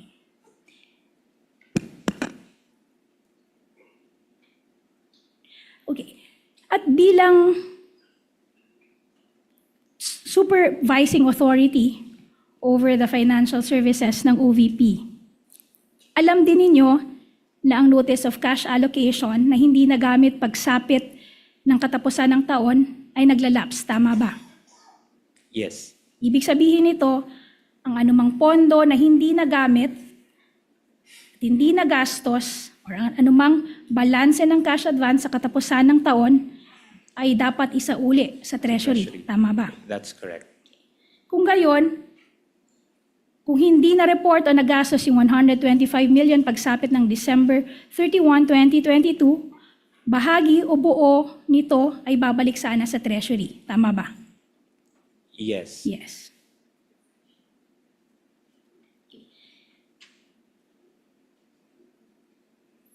Noong hearing sa CGGPA noong November 25, 2024, inamin mo na ikaw ay pinagkakatiwalaan ng Vice Presidente sa mga sensitive and confidential information. Tama ba? Naalala mo? I cannot specifically remember if I said those words po in verbatim. Okay. We are furnishing you a copy of the transcript of stenographic notes of the CGGPA hearing dated November 25, 2024, specifically page 208, which is also flashed on the screen. Sinabi mo, and I quote, sa mga sensitibong bagay, end of quote.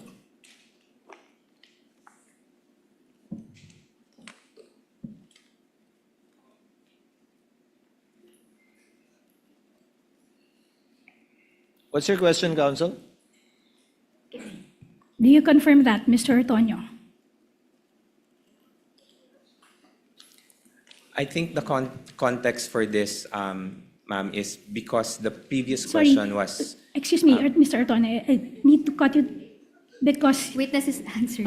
That's why I was the asking, question what is was not your responsive. question? Because I also did not get the question. Kindly repeat your question, Yes, Your Honor. Counsel. I was Attorney May. asking the witness whether or not he admitted during that hearing that the Vice President would entrust to him or would share with him mga sensitibong bagay. Yes, ma'am, but that is in the context of the previous question that my position is of trust and Yes. confidence. Yes, correct. Although I said po na on sensitive matters, of course, it is never absolute that all sensitive matters can be disclosed. Okay, we understand that, Mr. Ortonio. Okay, nung between December 20 and December 31, meron ba kayong narinig na threat of cataclysmic proportion? Ibig sabihin, meron ba kayong narinig na banta na masyadong mapaminsala na kailangan supuin sa loob lamang ng 11 days? Noong December 20 to December 31, 2022. Your Honor, please. Counsel? Question is vague, Your Honor, and no basis also. How can that be vague, Your Honor? I presume it's threat against the Vice President. May alam po ba kayo na anong salita ulit yung ginamit mga attorney? May Threat of mapaminsala? cataclysmic proportion or banta na masyadong mapaminsala. Bantang mapaminsala, kakaibang banta laban kay sa ikalawang Pangulo. Nung mga panahong yon na malapit sa petsang December 21 to 31. If you know of any. Your Honor, I personally don't know of any information. By the way, just again to backtrack a bit, Mr. Ortonio, when you requested confidential funds in 2022, kung alam ninyo, yung OVP po ba, meron ng mga natukoy na banta laban sa Vice President nung panahong yon? Ma'am, I cannot personally answer. Maybe that's a question that can be answered by the security group. But as far as you're concerned, are you aware of any identified threats against the Vice President or the Your- office during that time? If he knows, Counsel, Attorney Christine, if he knows, if he does not, he may answer accordingly. I personally do not know of Personally, any. do not know. And before you requested confidential funds from the DBM, would you know if the Office of the Vice President coordinated with any law enforcement agency for possible threats against the Vice President or the office? Would you know? In relation to possible threats to the Vice President, I would not have any information. You would or- not have any information.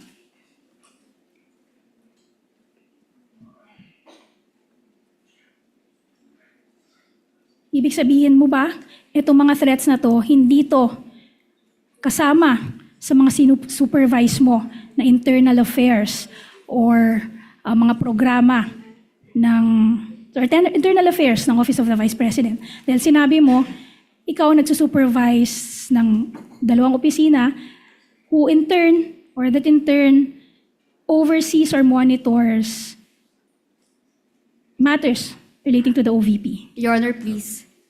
Attorney Christine? Ask and answered and complex, Your Honor, and also argumentative. It's a bit compound, Counsel. Reform a bit, Counsel. The question is long as well. The witness might not be able to respond adequately. Break it up a bit, Counsel.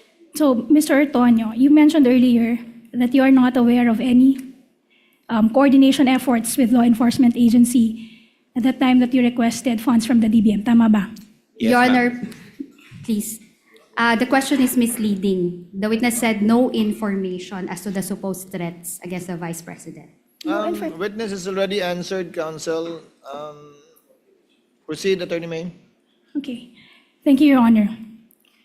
So, nasabi mo wala kang alam na coordination efforts. Ang sinasabi mo pa, itong mga coordination efforts na to, hindi to sakop ng overseeing and supervising functions mo as Assistant Secretary and Assistant Chief of Staff of the OVP.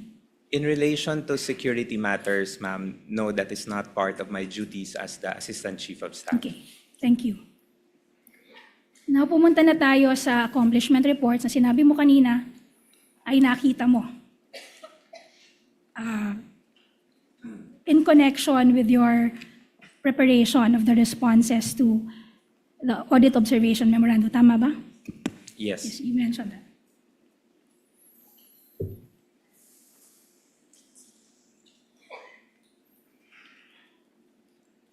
I am referring to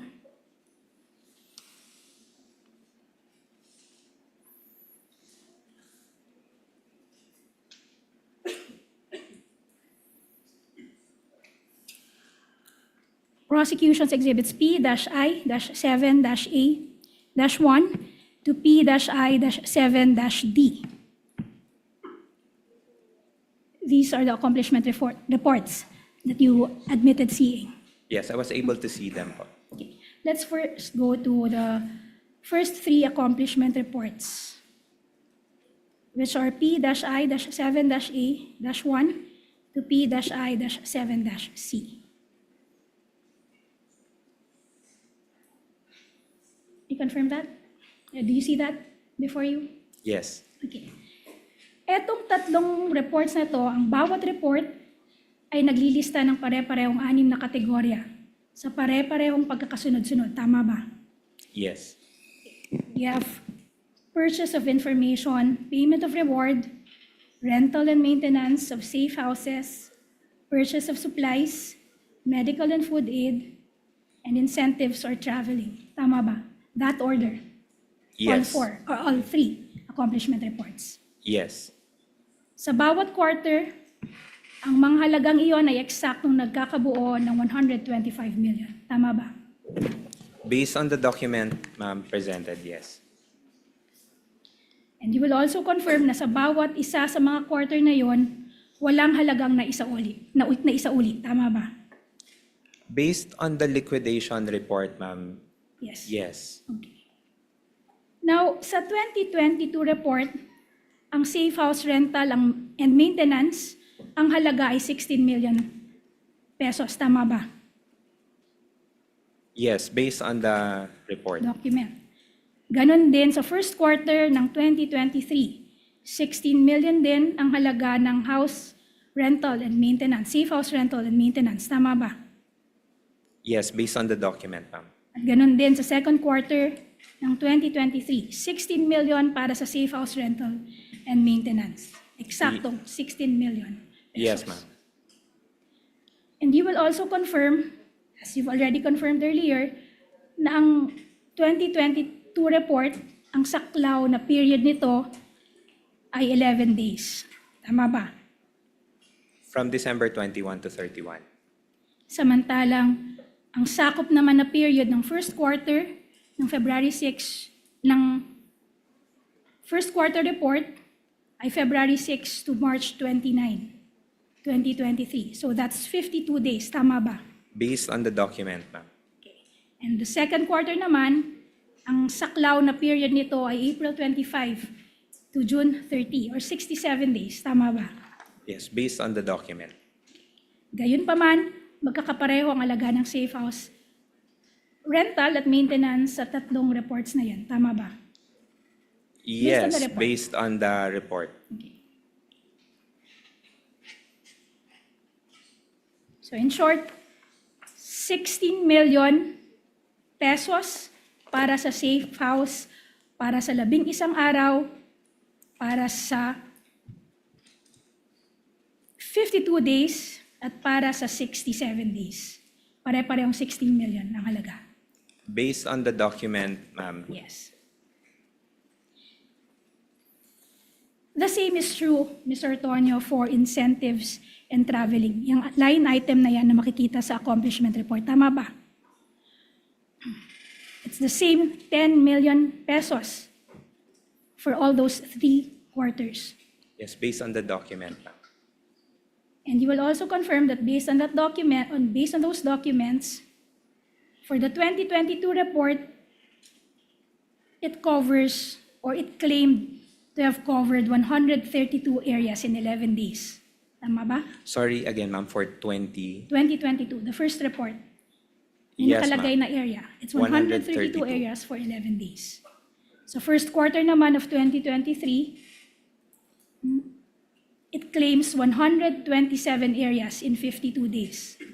Yes, based on the report, ma'am. And for the second quarter, it's 111 areas in 67 days. Tama ba? Yes, based on the report, ma'am. Based on the report. And for the third quarter, it's 122 areas in 79 days, correct? Yes, that's correct, ma'am. So ibig sabihin nito, yung shortest period pa, ang pinakamaikling panahon, ang nagbunga ng pinakamaraming lugar, which is 132 days. Tama ba? Based on the document. Based on the document, Yes. ma'am. Yes.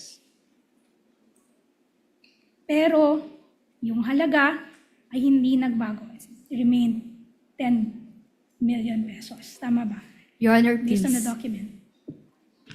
Yes, Counsel. Argumentative, Your Honor, ang mahalaga hindi nagbago na 10 million pesos. Your Honor, the council may have misheard what I said. I was referring to halaga, Your Honor. And in any event, Your Honor, it's not argumentative. I am eliciting a matter of fact from this witness. Witness may answer, Counsel. We're a few minutes before lunch, Attorney Christine. Based on the document presented, ma'am. The That's amount how did it not seems. change. That's how it Remain. Yes. 10 million pesos, regardless of the number of areas covered. Yes, based on the document.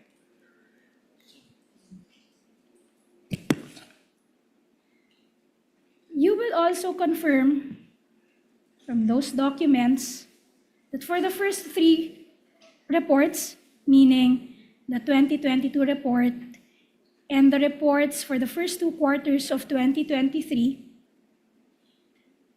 may line item or provision for medical and food aid. Correct? Yes. Na nagkakahalaga ng 40 million, 42 million, and 40 million respectively. Tama ba? Yes.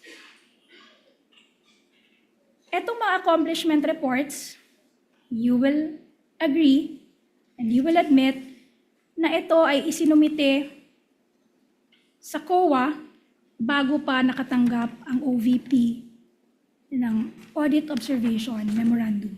Tama ba? If based on the submission dates, ma'am, yes. Yes. And you will also confirm that the OVP received the first memorandum, which is Audit Observation Memorandum number 2023-213, only on October 4, 2023. Tama ba? Yes. And 5 days later, kayo naman ang OVP nag-submit ng last report for the third quarter of 2023, which is Prosecution's Exhibit P-I-7-D, which is already before you, Mr. Tonyo. Tama ba?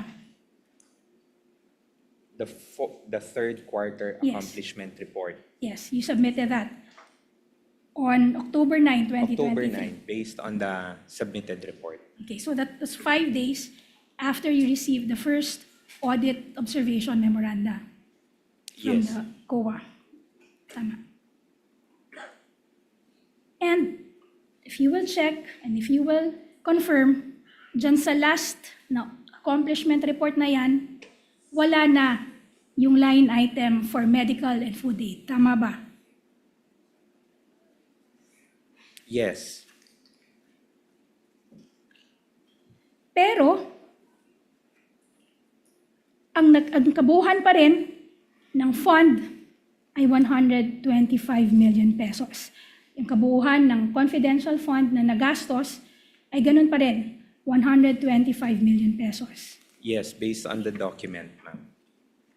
Yung dating 40 million, 42 million, and 40 million na amount, hinati-hati to sa iba't ibang line item. Tama ba? Merong nilagay sa provision ng rewards. Tama ba? Your Honor, Ma'am. please. Counsel? Witness is incompetent to testify on that because he did not prepare the accomplishment report. If he knows, counsel, based on the documents, if he knows ko, alam niyo po, Mr. Ortonio, maaari niyo pong sagutin. Kung hindi Thank niyo rin you, Your alam, Honor. sabihin niyo hindi niyo alam. I would not know, ma'am, if hinati-hati, ma'am, because I did not prepare the document. But you would confirm na kahit na wala yung line item na yon na supposedly 40 million, 42 million, and 40 million, the amount stayed 125 million. Your Honor, Correct? Your Honor, please. So, Same ruling, same objection. Asked and answered already. Same ruling, same objection. Please continue, counsel. Move on. And by the way, Attorney May, choose the best time when you want to pause para hindi ka bitin sa direct examination mo. Not to exceed 12:15 so that we can all go on a lunch break. But you choose the best time when you want to pause. Until 12:15, counsel. Or before that time. yes, Your Honor. Please proceed, So counsel. there was a question left hanging, Your Honor. I was asking the Yes. witness, since nawala yung light item na medical and food aid, subalit naging pareho pa rin ang amount, ang total halaga, which is 125 million, yung corresponding amount of 40, 42 million, 40 million for the medical food aid, that must have been assigned to other line items, correct? I cannot confirm on that, ma'am. But you do confirm the total is still the same. I can confirm, sir, that based on the document, the total amount is still the same. But And as to that the they're all the distribution- same, Mr. Ortonio. Yes. For the last quarter of 2022 and the first 3 quarters of 2023, they're all 125. Yes, that's correct, Your Honor. Move on, counsel. And you will also confirm, if you would compare those 4 accomplishment reports, for the first time in the accomplishment report for the third quarter of 2023, lumabas ang sa unang pagkakataon, ang bawat item ay inilarawan bilang kaugnayan sa areas of engagement of the Office of the Vice President. Tama ba? Sorry again, ma'am. Yung phrase na areas of engagement of the Office of the Vice President, makikita mo lamang yan for the first time in the third accomplishment report. Tama ba? Sorry, fourth accomplishment report referring to the third quarter of 2023 Areas of engagement. of the Office of the Vice President. Sorry, ma'am. Okay, for item D. Yes, based on the document, ma'am.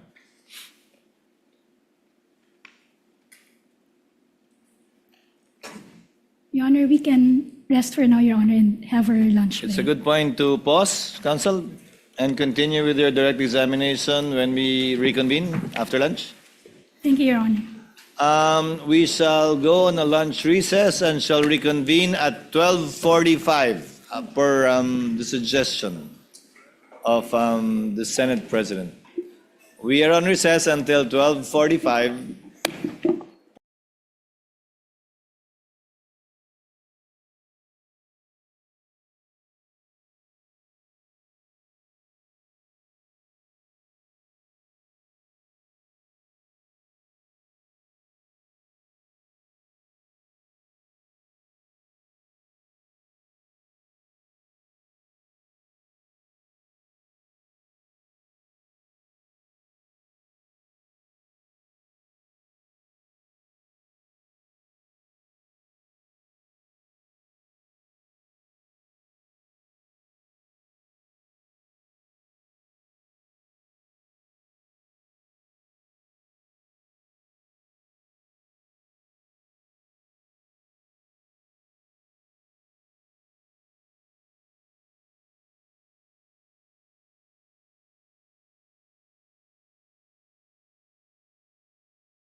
Kindly situate Mr. Ortonio in the witness stand.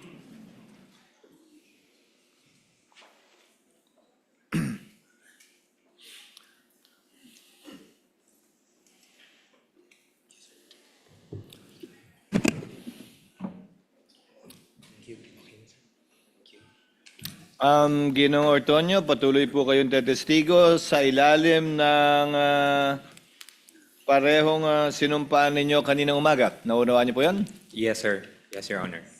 Thank you very much. Nakakain na po kayo. Hindi pa po. Bakit di ka kumain? Later na lang po. May ganun. IF. Anyway, Attorney May, your witness. You may continue with your direct examination when you're ready. Your Honor- Likewise, Sorry. yes, Attorney Christine, you want to say Your Honor, something? please, yes. Just a quick manifestation, Your Yes, Attorney May. Honor. We note that the witness has been interpreting documents, Your Honor, which he did not participate in the drafting and preparation of. So, we don't dispute the contents of those documents, Your Honor. In fact, we can stipulate on the amounts. We already stipulated actually on the amounts, on the signature, Your Honor. So may we inquire if that's the line of questioning that the counsel would follow? Because if the questioning would refer to the amounts, to the number of days, etc., just to abbreviate the proceedings, we can stipulate on those, Your Honor. I think in relation to her offer, counsel, which you will not, I'm sure, be willing to stipulate, counsel for the prosecution wants to establish that, as she stated in her offer, that the explanations for the expenses in relation to confidential funds, she used the word sham, that they were prepared before, they even requested for it, and that it's almost all the same, involving the same amounts, and consumed the entire amount, which I'm sure you're not willing to stipulate at this point, counsel. We're not going to stipulate on that, Your Honor. But Even if I were in your position, I won't. yes, Your Honor. But just to put it on record, Your Honor, the witness already stated that he had no participation in the execution of certain documents like the PFP and the accomplishment reports. And yet, he has been questioned about those documents, including his interpretation thereof. If I may- Your Honor, During the If I may lull, just, Your if Honor. I may, counsels, during the lull, some senator judges were also discussing and talking. I think most, if not all, Attorney May get the point that you have been trying to drive at in relation to the liquidation report, the PFP, with the exception of the disbursement voucher that Mr. Ortonio signed. That while he is aware of them, he had no part in its preparation. And indeed, you have been using this witness to read some of the contents of the documents, albeit the document should speak for itself, but we do get that point. Kindly proceed to the other purposes of your offer. I believe there are about 2 or 3 more that you have not yet established through this witness. Because insofar as that is concerned, I think the senator judges get the point that you're driving at. You want to prove through this witness in the documents, supposedly, that the items in the liquidation report are almost the same with some variations, that the amounts are almost the same, that the totals are the same with some variations as well, and that the plan was prepared on dates before they made the request. Even the 11-day period, I think, the court has already taken notice of that as well, even from the previous witness's testimony. So kindly proceed, counsel, and you don't have to skip that part, but kindly abbreviate that part and move on to your other offers that you wish to establish through this witness. Your witness, Ms. Attorney May. Okay, thank you, Your Honor. Good afternoon again, Mr. Ortonio. Good afternoon, ma'am. Okay.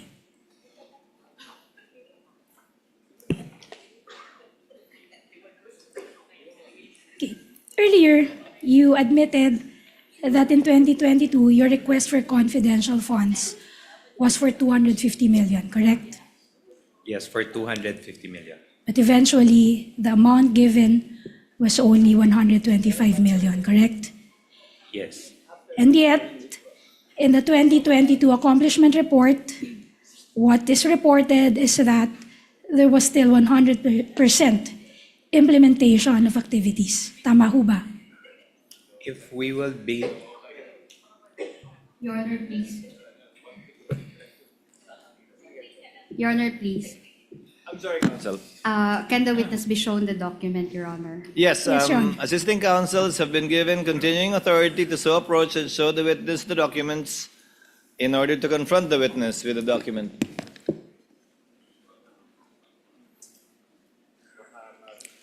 sorry again, ma'am, the question, ma'am.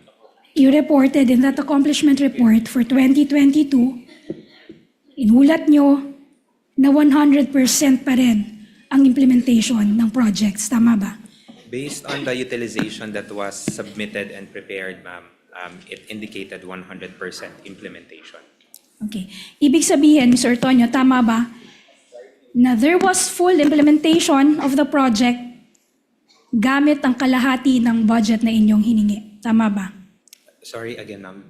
There was still full implementation of the activities for half the budget that you requested. Ma'am, if based on the document, ma'am, 100% for the 125, ma'am. Okay. Okay. Sige. Punta na tayo ngayon, Mr. Ortonio, sa replies to the AOM. Ngayon, sumagot ka, ikaw mismo sumagot sa AOM number 2023-211 dated September 14, 2023. Tama ba? For September 14, 2023 and October 3, 3, 2023. Tama. Okay. Pero, you will confirm na yung mga AOMs na yon addressed kay Respondent Vice President, attention kay Ms. Acosta at Ms. Villa del Rey. Tama ba? That's correct, ma'am. In short, hindi naka-address sa'yo ang mga AOMs na sinagot mo. Tama ba? That's correct, ma'am. Okay. Noong hearing, noong November 25, 2024, sinabi mo na wala kang personal na kaalaman sa aktual na paggastos ng confidential funds ng OVP. Tama ba? Yes, ma'am. That's correct, ma'am. At sa pagkakaalam mo, alam din to ng Vice President. Tama ba? Wait, alam ng Vice President, ma'am, that I do not know of anything. Or that you do not have any personal participation, as you claim, doon sa paggastos ng confidential funds. Yes, ma'am. Gayunpaman, ikaw ang tinalaga ng Vice President na tumugon sa mga audit observation memoranda na bananggit mo. Tama ba? Yes, ma'am. For audit observations, ma'am, it's usually either the Assistant Chief of Staff or the Chief of Staff who Okay. responds on behalf of the agency. Okay. Regardless kung may kaalaman ang Chief of Staff at Assistant Chief of Staff, yan ang sinasabi mo. As representative of the organization, ma'am. Okay.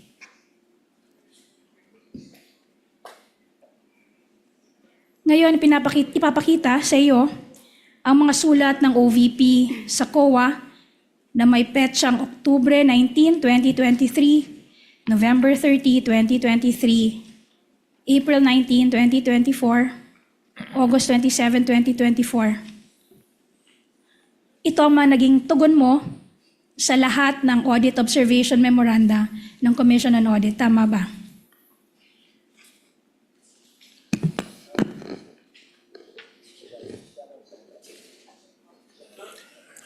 Yes, ma'am. Just note, ma'am, that for the 3 other documents, ma'am, I'm just one of the signatories. Yes. ma'am. Yes. But a signatory nonetheless. Yes. Okay. Ngayon, sa mga AOMs na inisyo ng COA sa liquidation ng OVP para sa lahat ng quarters na iyong sinagot, pinuna nito ang mga PFP na isinumite ng OVP dahil hindi nakasaad ang tiyak na confidential activity na paggagamitan ng confidential funds. Tama ba? Based on the AOM, ma'am. Yes. At sa inyo namang sulat to the COA, yung mga sulat na that you were confronted with, ipinagtanggol niyo itong PFP na ito. Tama ba? Yes. Sinabi niyo na, and I quote, "There's no specific guideline on the details of confidential activities to be indicated." Yes, Okay. ma'am. Okay. Yes, ma'am. Based on the annexes of the JC, ma'am. Okay. Now, you mentioned the joint circular. Now, Mr. Ortonio, may I invite you to Article 4.2 of the joint circular, which states, and I quote, "All allocations of confidential funds and/or intelligence funds shall be supported with a fiscal and financial plan indicating the proposed amount allocated for each program, activity, and project where disbursements pertaining to confidential expenses and intelligence expenses shall be based." End of quote. Sorry, ma'am, what provision again, ma'am? 4.2.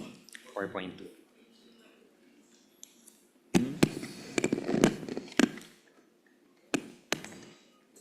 Okay, ma'am. Yes.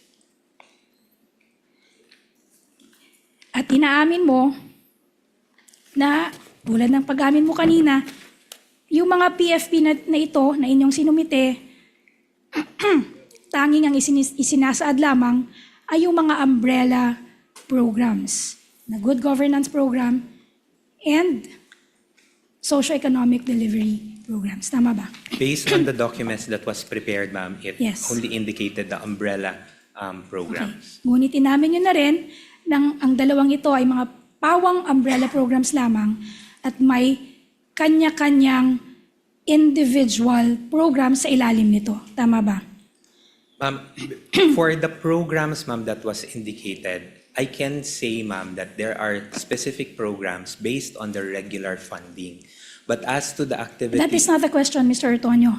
Ang tinatanong ko lamang sa inyo, yung dalawang programs na to, yung umbrella programs nito, dahil sila ay umbrella programs lamang, meron tong mga particular programs under these umbrella programs. Correct? Ma'am, if we are talking about the regular budget, ma'am, yes, there are specific activities under those programs. And even, you would confirm, ikaw din ang nag-submit sa COA ng mga protective the intelligence operations reports. Tama ba? Again, ma'am, Protective Intelligence Operations Reports or yung mga PIORs, di ba? as the I am the designated liaison officer for the confidential funds, ma'am. And yes, I submitted documents, ma'am, in a sealed envelope, ma'am. Yes. When you say documents, those documents include the PIORs, tama ba? Kasama doon, sa sinabmit mo, yung mga PIORs, tama ba? Yes, ma'am, in response as an attachment to the response to the AOM. In fact, and I would assume, binasa mo rin ito, mga PIORs na to, bago mo ito sinumite. Unfortunately, ma'am, I was not able to read the reports, ma'am, because these are sealed already, ma'am. I submitted the documents only, ma'am, to the COA. Okay. Tinanong mo rin ba, sinabi mo kanina na nakikipag-coordinate ka kay La Chica, sa security officer at sa special disbursing officer. Tama ba? Yes, I Tinanong mo ba coordinated sa them. kanila kung ano ang nilalaman ng PIORs na ito? No, I did not anymore You did not. ask, ma'am. Okay.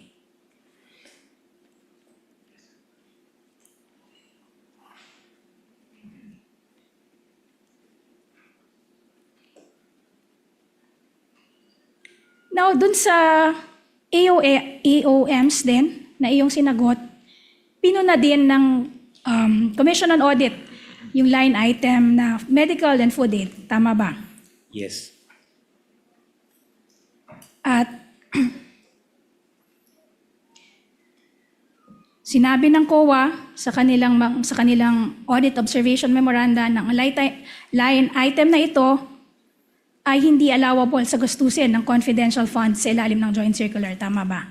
Based on the AOM, ma'am, Yes. and we were able to send our reply to this issue or concern. And you justified the inclusion of that line item. Pinagtanggol nyo, dun sa sagot nyo sa AOMs, pinagtanggol nyo yung pagsama ng line item na ito sa inyong accomplishment reports. Tama ba? Yes, we were able to explain it through our reply.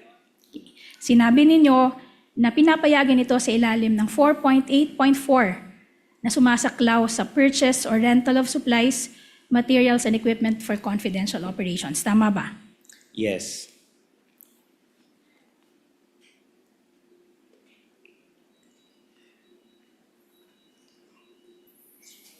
And you will also confirm na itong pera, supposedly for the purchase of rentals of supplies, materials, and equipment for confidential operations, hindi kayo gumastos. Ibig sabihin, yung supposed supplies, materials, and equipment, hindi ang OVP ang bumili nito. Tama ba? Based on the information that was provided to me by the security officer, payments were made directly to the informants or the agents. And tama rin kukumpirmahin mo rin ba na wala kang nakita kahit anumang official receipt sa pagbili ng kahit alin dito sa mga tinutukoy na supplies na to? Unahin natin sa medicine. Wala kang nakitang kahit anong official receipt mula sa kahit alinmang drugstore, pharmacy, o supplier. Tama ba? I was not able to see, ma'am, any ORs. Okay. And you will also agree na sa pangkalahatan, ang pagbili ng gamot at pagkain ay ginagawa sa regular na proseso, pang araw-araw. Ibig sabihin, bibili mula sa sources like drugstores, pharmacy, at ang bumibili naman ay i-issuehan ng karampatang official receipt. Tama ba? Sorry, ma'am. The question, so this is in parang Purchase.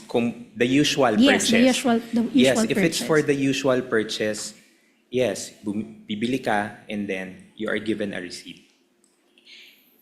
At hindi mo na tinanong si Ms. Acosta at ang security officer na iyong nabanggit kung nasaan ang supposed official receipts bilang patunay na ito nga ay nabili, mga supplies na ito. Ma'am, the explanation that was provided to me, ma'am, was that binigay po ang pera directly doon sa mga informants and agents, and the informants and agents na po yung bumili ng mga medical and food supplies. So, it's the acknowledgement receipt, which is the proof of the release of the funds to the informants or the agents. In short, ang sinasabi mo, kahit si Ginang Acosta at ang Special Disbursing Officer, walang nahawakan kahit isa mang official receipt para sa supposed purchases na ito. Ma'am, as Yes. to the exactness, ma'am, no, kung meron ba silang nahawakan na official receipt, that I cannot provide an answer po. But at the end of the day, wala silang binigay sa'yo, pina-explain mo sila, pero wala pa rin silang binigay na official receipt. Kahit anong official receipt for any of these supposed purchases. Wala po silang nabigay na official receipts, ma'am, but there were acknowledgement receipts, ma'am, that were provided.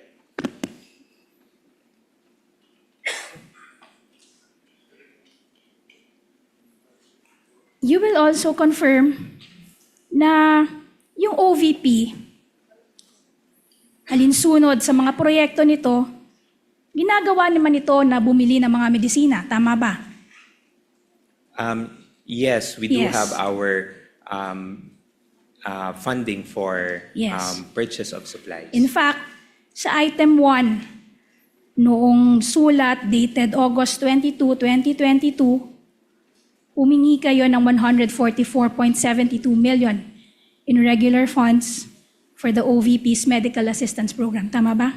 Yes, that's for the medical and burial assistance, ma'am, but that is Okay. for the regular activities of the office. At nung binili niya yon, in fact, dun sa letter ninyo dated August 22, 2022, may nilaki pa kayo na lingguhang accounting ng mga benepisyaryo ng halaga na inyong hinihingi. Tama ba? For the projection, ma'am. Yes, for the projection.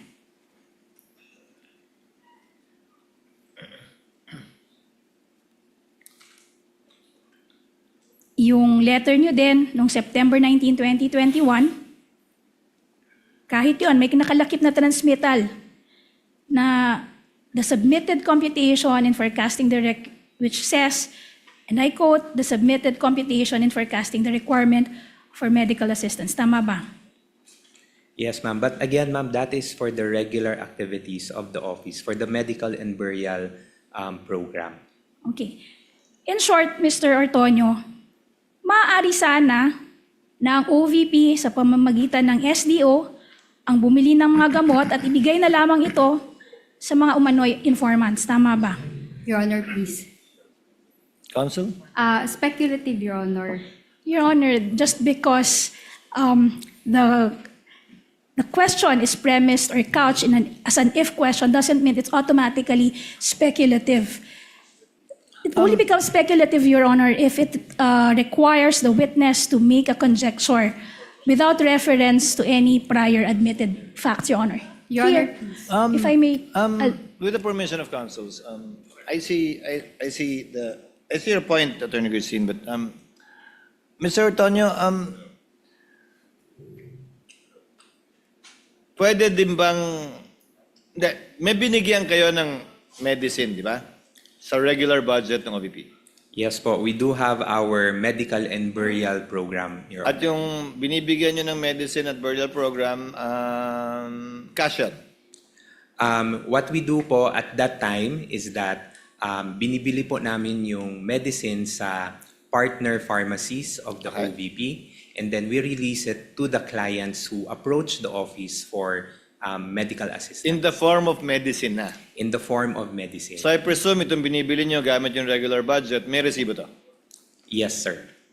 Ang ginamit nyo na pang food and medicines sa confidential fund, binigay nyo diretso sa recipient, and presumably sabi ng recipient, bibili ko ng pagkain to, bibili ko Yes. ng gamot to. Based on the information, Your Honor, provided by the security officer, that's how it was. Ganun yung procedure on how the medical and food aid So was walang done. resibo yan. Based on the information I gathered, sir, no official receipts was Nakalagay ba sa acknowledgement receipt kung for food or for medicine yon, o kayo na lang yung nagtali na ito food, ito medicine? Sir, unfortunately, sir, for the acknowledgement receipts, I was not able to see them personally, sir. Not a single one? No, sir. At that time, sir, I was not able to see any of the acknowledgement receipts. One last question. Yung chairs, wala ring resibo yan? Yung regarding for the chair, sir, based on the information also provided by the security officer, no receipt as well, sir, because the representation was that yun yung ipamimili nila for the tables and chairs. So what you're saying is binigay din yung pera sa informant, quote-unquote, that's your wording, para bumili siya ang bibili ng chairs at yun yung bayad sa kanya, quote-unquote. Yes, that's based on the information provided by the security officer. Just one final question, Mr. Don. So literally, may informant, imbis na bigyan ng kung ano, binayaran ng cash para bilhin yung tables, yung chairs, yung food, yung medicine. Ganun. Yes, sir, based on the information provided, sir. By the security officer. By the security Now, that's officer. kumbaga, yun yung kwento na binigay sa'yo. That's based on the information that was provided by the At security hiwalay pa officer. yon sa pinapamigay nyo na food and medical assistance sa regular budget ng OVP. Yes, that's for the regular clients that yung public na mga clients that When you we say receive clients, not informants. Yes, sir. Clients. That's Yung correct, sir. parokyano, yung regular na nagpupunta o humihingi ng tulong o dumudulog sa OVP. Yes, that's correct, Your Honor. Your witness, counsel. Okay. I hope it gave you the opportunity to take some of the throat meds that some of the senator judges sent you. And I hope you can drink some warm water, counsel. You may continue, counsel. Yes, Your Honor. In a bit, I will be asking for time to take my salabat with me, Your Honor. Yes, counsel, you may. But in the meantime, Your Honor, I'll proceed to Please continue. I'll proceed with my examination.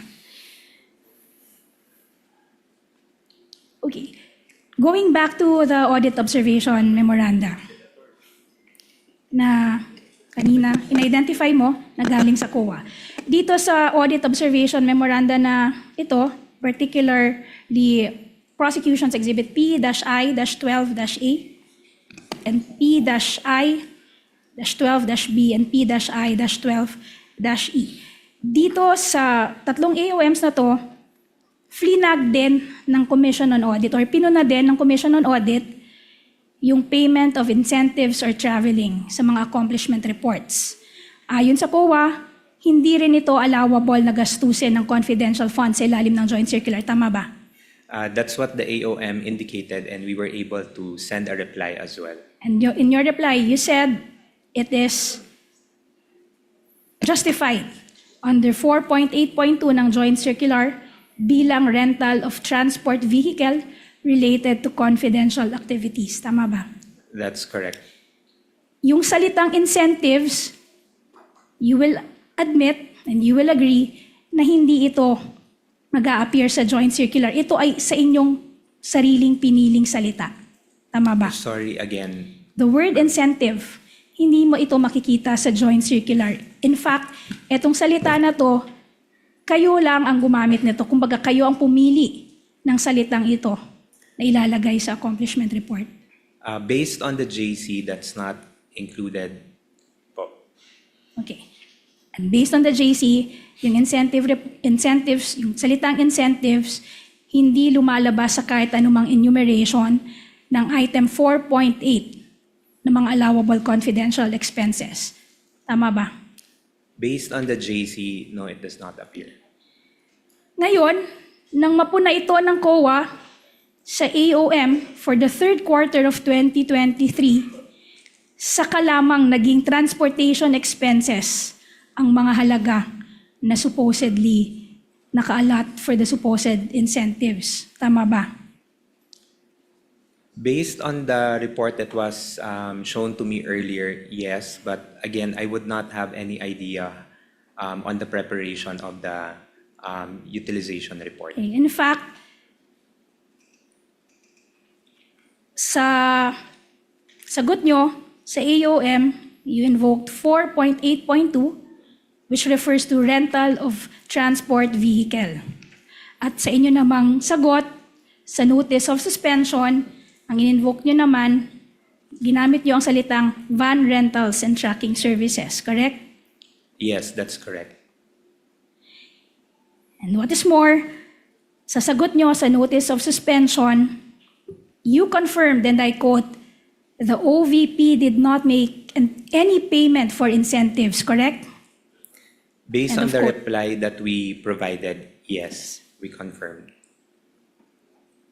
Also, Mr. Otonyo, you will confirm na in the course of your preparation, sa kurso ng pagpaprepare mo sa reply ng AOM na to, hanggang maging sa ngayon, wala kang nakita na kahit anong kontrata sa pagrenta ng sasakyan sa buong records ng OVP. Tama ba? I do not have any document po. Okay.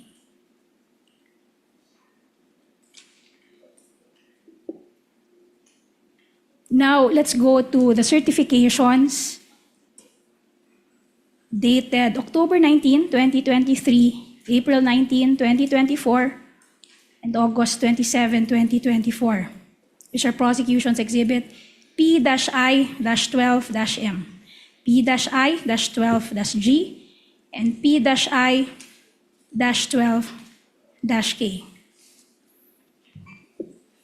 Ikaw ang nagsumite ng mga certifications nito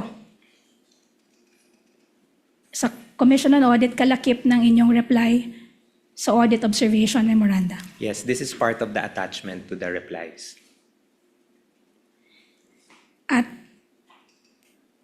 sinumitin nyo ito, sana bilang umano'y patunay ng surveillance activity.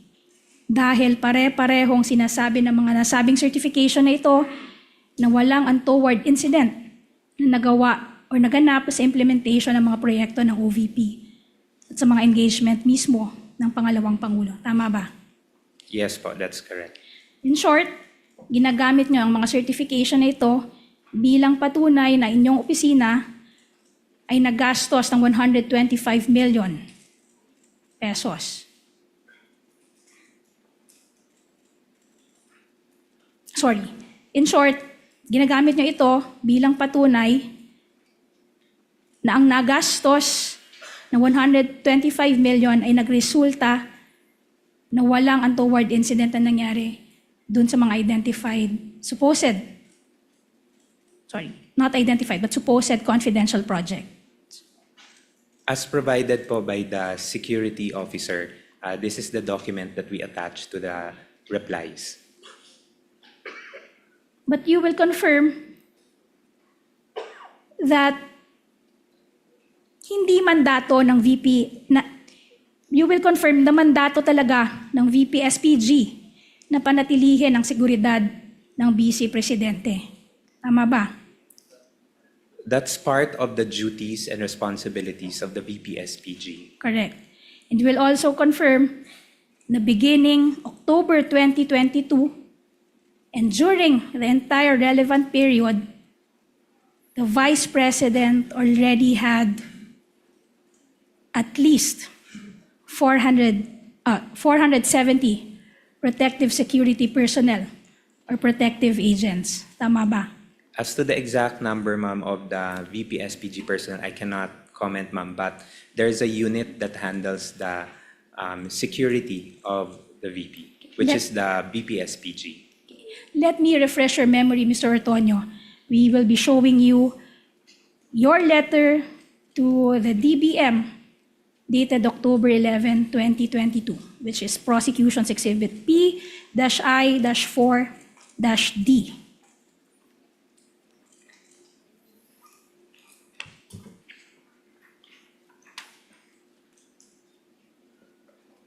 Yes, ma'am.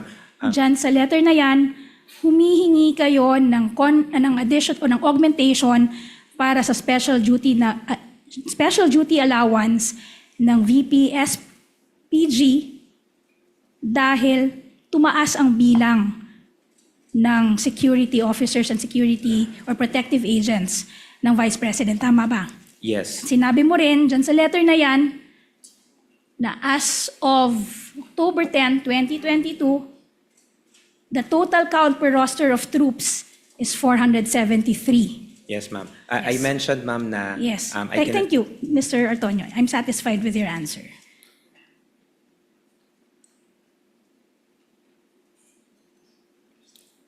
You will also confirm na nung una, humigit kumulang 95 lamang ang security personnel ng OVP. Tama ba?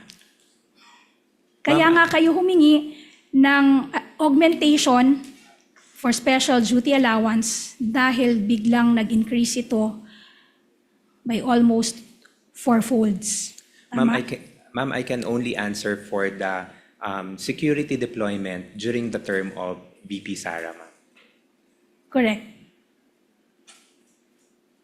Hindi ba isinaad nyo rin dito sa letter na ito, in-explain nyo kasama ang letter dated August 22, 2022. Dito in-explain nyo bakit kayo humihingi ng special duty allowance. Yes, ma'am. Sinabi nyo na from 95, tumaas nga ang bilang ng security Yes, ma'am. detail ng Yes, ma'am. security officer or protective agent sa ilalim ng VP SPG. Ayon nga sa'yo, yung mandato ay protektahan at i-ensure ang seguridad ng Vice Presidente. Tama ba? That's correct, ma'am. Yes. Aaminin mo rin na yung security detail ng Vice Presidente, hindi ito mga karaniwang security guards. Ito ay miyembro ng AFP at PNP. Tama ba? Yes, ma'am. In That's correct. fact, sinabi mo rin, sa same letter na yan, na 364 ng karagdagang or ng security detail ng Vice Presidente ay mga miyembro ng Armed Forces of the Philippines. At 140 naman ay miyembro ng Philippine National Police. Tama ba? Yes, ma'am. That's correct. Sa inyong kaalaman, Mr. Ortonio, meron bang ibang pangalawang pangulo sa history ng Pilipinas na nagkaroon ng ganito karaming security detail? Ma'am, I cannot Objection. comment on I cannot comment for the previous vice presidents, ma'am. So you do not know. The answer is you do not know. What I can say, ma'am, is I cannot comment, ma'am, because I have no personal knowledge. You have no personal knowledge. That's correct. You will also confirm na yung special duty allowance na inyong hiningi, ito ay karagdagang allowance lamang para dito sa VP-SPG. Ibig sabihin, etong membro ng mga VP-SPG, kumukuha na ito or tumatanggap na ng sweldo mula sa AFP sa ilalim ng General Appropriations Act for the members of the AFP at yung mga miyembro naman ng PNP tumatanggap ng sahod mula sa PNP. Kung alam ninyo, Your Mr. Honor, Ortonio. please. Counsel? I will have to object, Your Honor, because Council has not shown the relevance of the salaries of VP-SPG to the confidential funds. And in fact, there was no finding from the COA ICPAO regarding this matter. Okay, on 2 points, Your Honor. Kindly comment, Counsel. First, Your Honor, the fact that this was not flagged by the COA does not preclude this honorable court from making a finding on whether it is irregular or not. Number two, Your Honor, it's very relevant, Your Honor, because their primary justification for the confidential funds is for ensuring the security of the Vice President, which is already governed by the mandate of the VP-SPG. In short, Your Honor, they requested funds, additional funds, for an item that is already answered for Quick reply, by Your Honor. the mandate of the Let her finish, VP-SPG, and which is already paid for from a separate funding, Your Honor. Quick Yes, reply, Your Honor. Attorney Hussein? The issue on the VP-SPG salary, Your Honor, being allegedly covered by the confidential funds is not among the allegations in the articles of impeachment.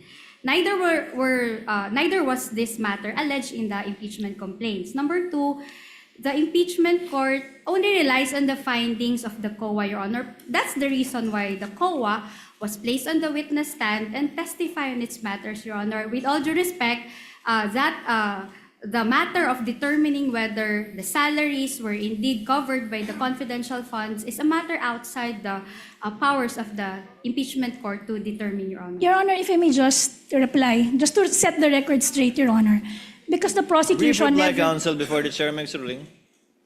Please continue. Sorry. Your Honor, at no point and at no time did the prosecution say that the confidential funds were used to pay for the salary of the VP-SPG. What we are saying, Your Honor, is that the VP-SPG is already paid from a separate account, from a separate fund, salary for the purpose of affording or providing protection to the Vice President. Now, Your Honor, they requested for funds, additional funds to pay for the very same protection. Your Honor, please. That's already being Counsel is testifying, Your Honor. that's already being afforded by Actually, the VP-SPG. counsels, please. Actually, Attorney May, you already were able to actually say what you want to say on the record based on your comments on the objection. I will have to sustain the objection of counsel for respondent. The salary of the VP-SPG is irrelevant because the confidential funds cannot be used to pay for the salaries of our security, and if at all, to buy confidential information, if at all, which has also been shown to have been done. we see the point, Counsel Attorney May, that the Vice President has 473 security personnel already, that, as you stated in your offer, should be doing the job that they're spending this confidential fund for. However, the witness has already answered that he may not be in a position to answer that question specifically. Continue with your point. Thank you, Your Move Honor. on, Attorney May.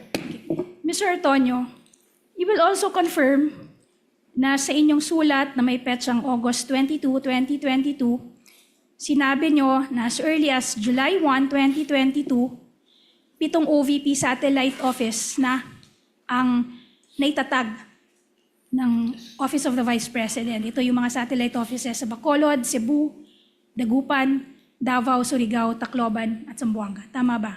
Yes, that's correct. At nung bawat isa nito, sinabi ninyo, and I quote, are catering to an average of 100 to 150 clients per day. Tama ba? Yes, that's correct.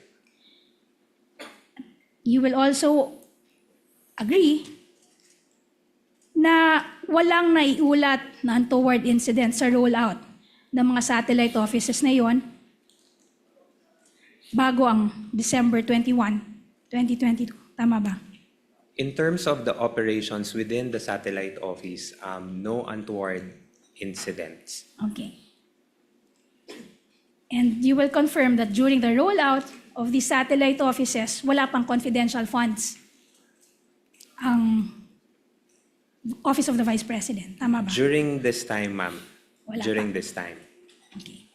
And you will also confirm na beginning fourth quarter of 2023 up to the present, you continue to roll out satellite offices and projects under your umbrella programs, the Good Governance Program, the Socio-Economic Delivery Program. Tama ba?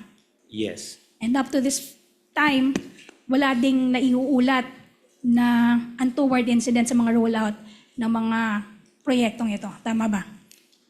Yes. Yes.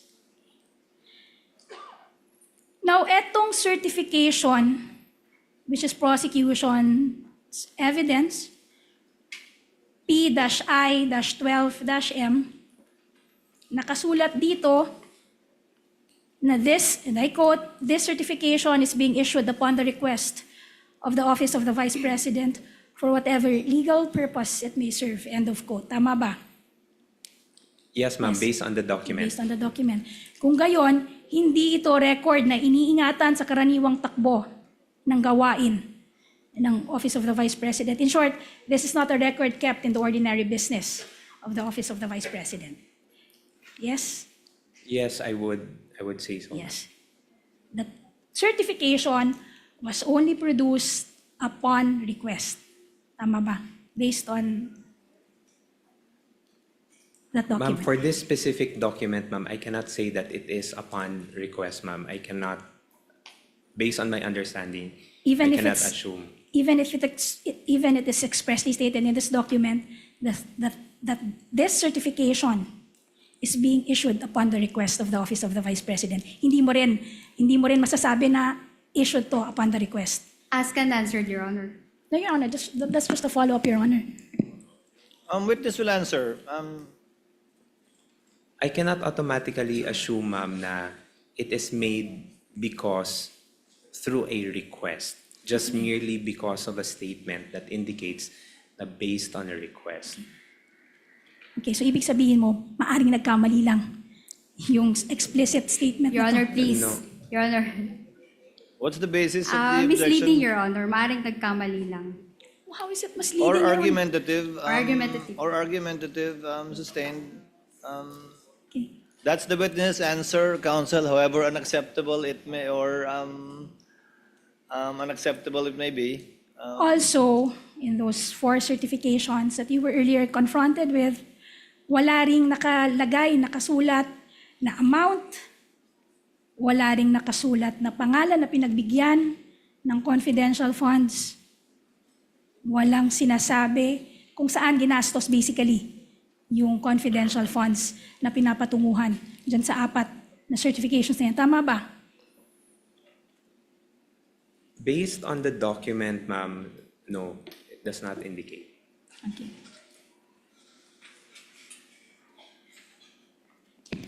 Also, Mr. Ortonio, can you please refer to Exhibit P-I-12-M? This is the first certification. Do you see that? Yes.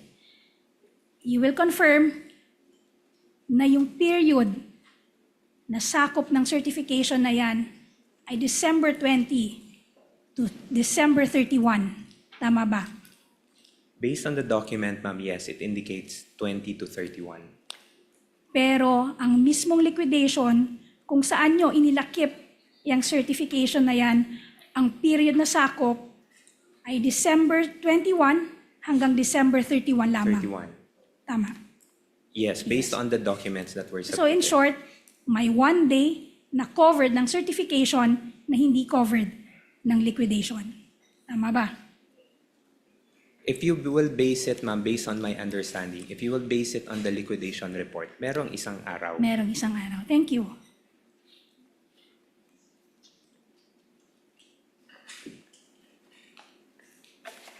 Your Honor, may I just have 1 minute, Your Honor, to Please, take a counsel, sip from take your my salabat, counsel. salabat ko.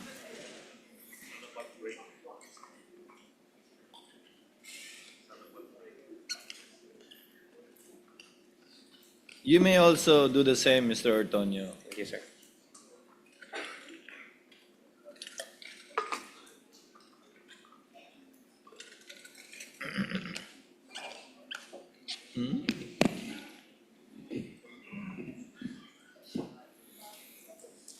Okay. May I proceed, Your Honor?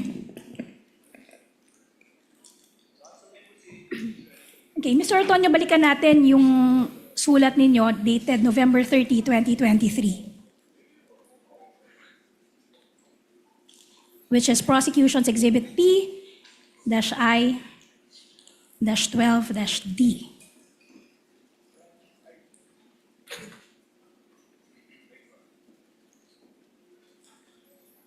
It's already there. It's already with you. P dash. I-12-D.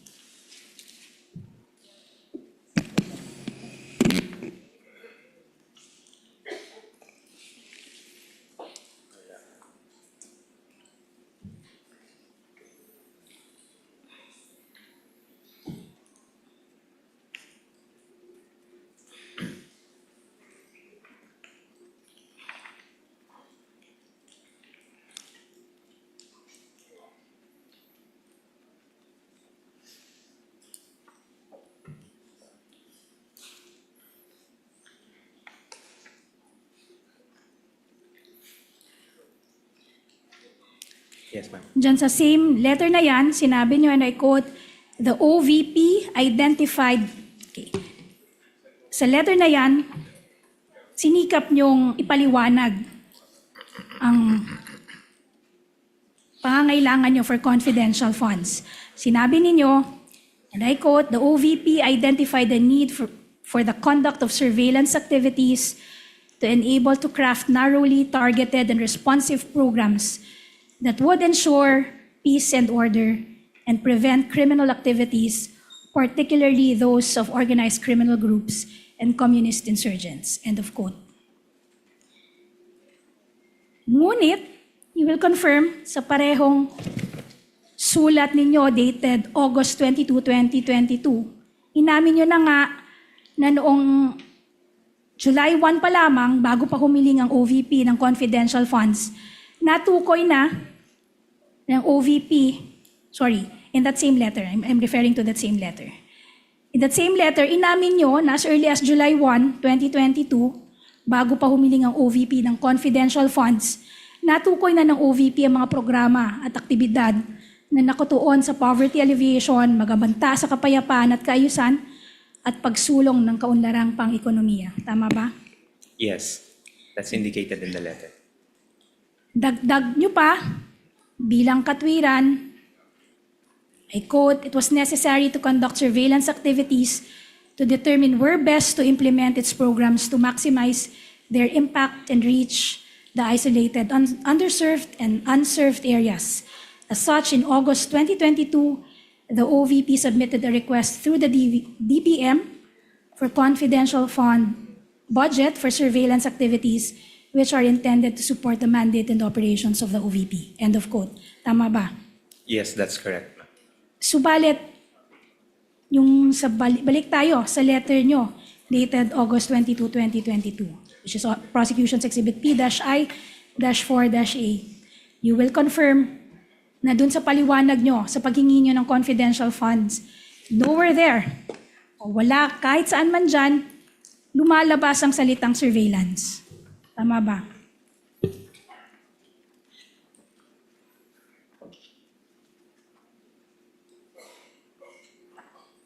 Based on the letter that we submitted, ma'am, there's no indication of the word surveillance.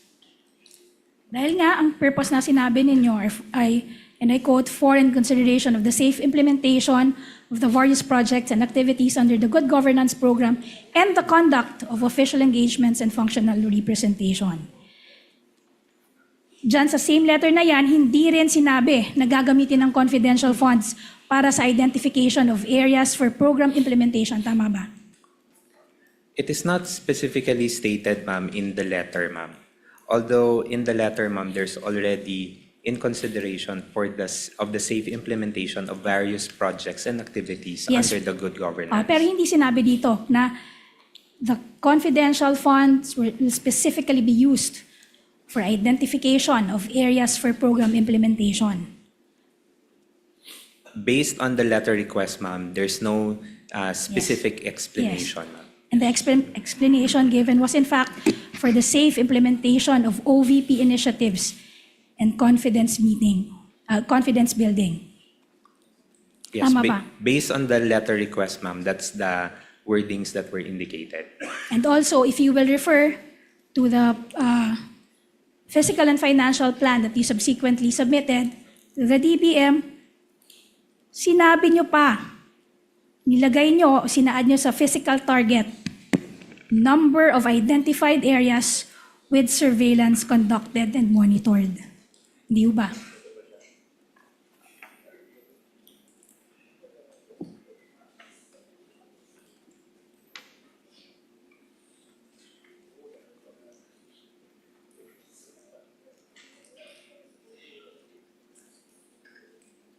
If we will base it in the document, Yes. ma'am, yes. So in short, kahit hindi nakalagay ang bilang, meron ng mga identified areas. May mga lugar nang natukoy dun sa physical and financial plan. Tama ba? Ma'am, I cannot directly answer, ma'am, if there were identified areas already when the PFP was crafted, ma'am. Okay. So punta na lang tayo ngayon sa August 22, dun sa dating August 22, 2022 letter. Na inamin mo nga, na as early as July 1, 2022, meron ng 7 satellite office na naitalaga. Sa Bacolod, Cebu, Dagupan, Davao, Surigao, Tacloban, Zamboanga. Tama ba? Yes, based on the letter that we submitted. Okay. And in that same letter, naglaki pa kayo ng Annex A na parehong sulat ng aktual na benepisyaryo ng medical assistance linggo-linggo mula unang linggo ng July 22 hanggang sa mga sumusunod na panahon. Tama ba? Yes, this is the projection that we submitted.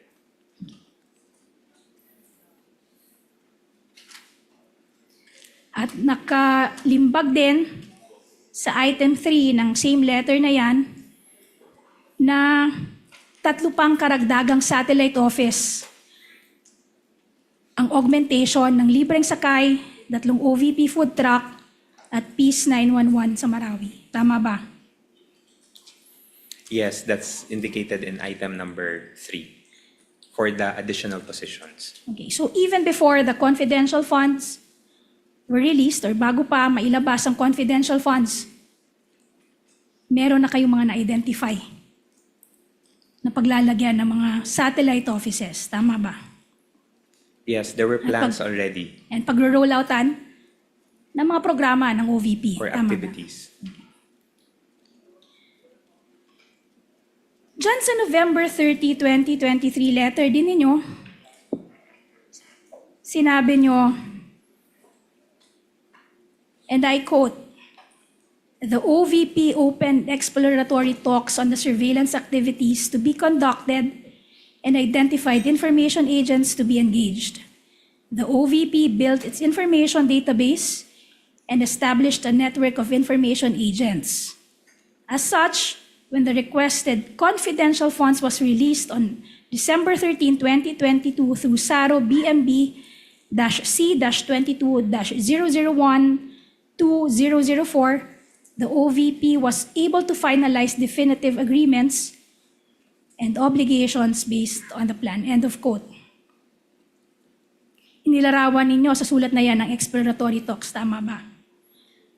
Yes, this is based on the information from our security officer. Sinabi nyo rin, information agent na identified kasama ng information database, network of information agents, tama ba? Yes, as provided by our security officer. Okay. Again, wala ni isa man dito ang nabanggit sa August 2022 confidential fund request. Tama ba? Based on the initial request, no information indicated. At wala rin kahit alin man dito ang lumalabas sa PFP for 2022. Tama ba? When you say, you mean, ma'am, yung... These items, these words, information database, network information agents, identified agents, walang kahit anuman na lumalabas. Yes, ma'am. Based on the document presented earlier, ma'am, no such wordings, ma'am. Okay, hindi rin kayo nakilahok sa supposed exploratory talks na ito. Binatay nyo lamang ito sa kung anong inireport sa inyo. Tama ba? I had no participation, ma'am, because on matters of security, ma'am, that is not my expertise, ma'am.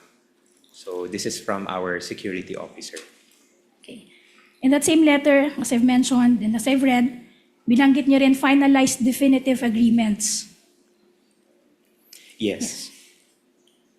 Pero wala kayong ni isang isinabmit din na kahit isang definitive agreement. Kahit isa sa mga definitive agreements na inyong tinutukoy dito sa inyong November 30, 2023 letter. Tama ba? Ma'am, when you pertain to definitive agreements, ma'am, you mean documented agreements, ma'am? Yes. Kasi para maging definitive agreements, kailangan cast in stones. Ibig sabihin, nakasulat siya. Ma'am, in terms of any documentation or documented agreements, ma'am, there were no documents that were provided, ma'am. And as to how our agreements were made on the ground, ma'am, again, I cannot provide any information.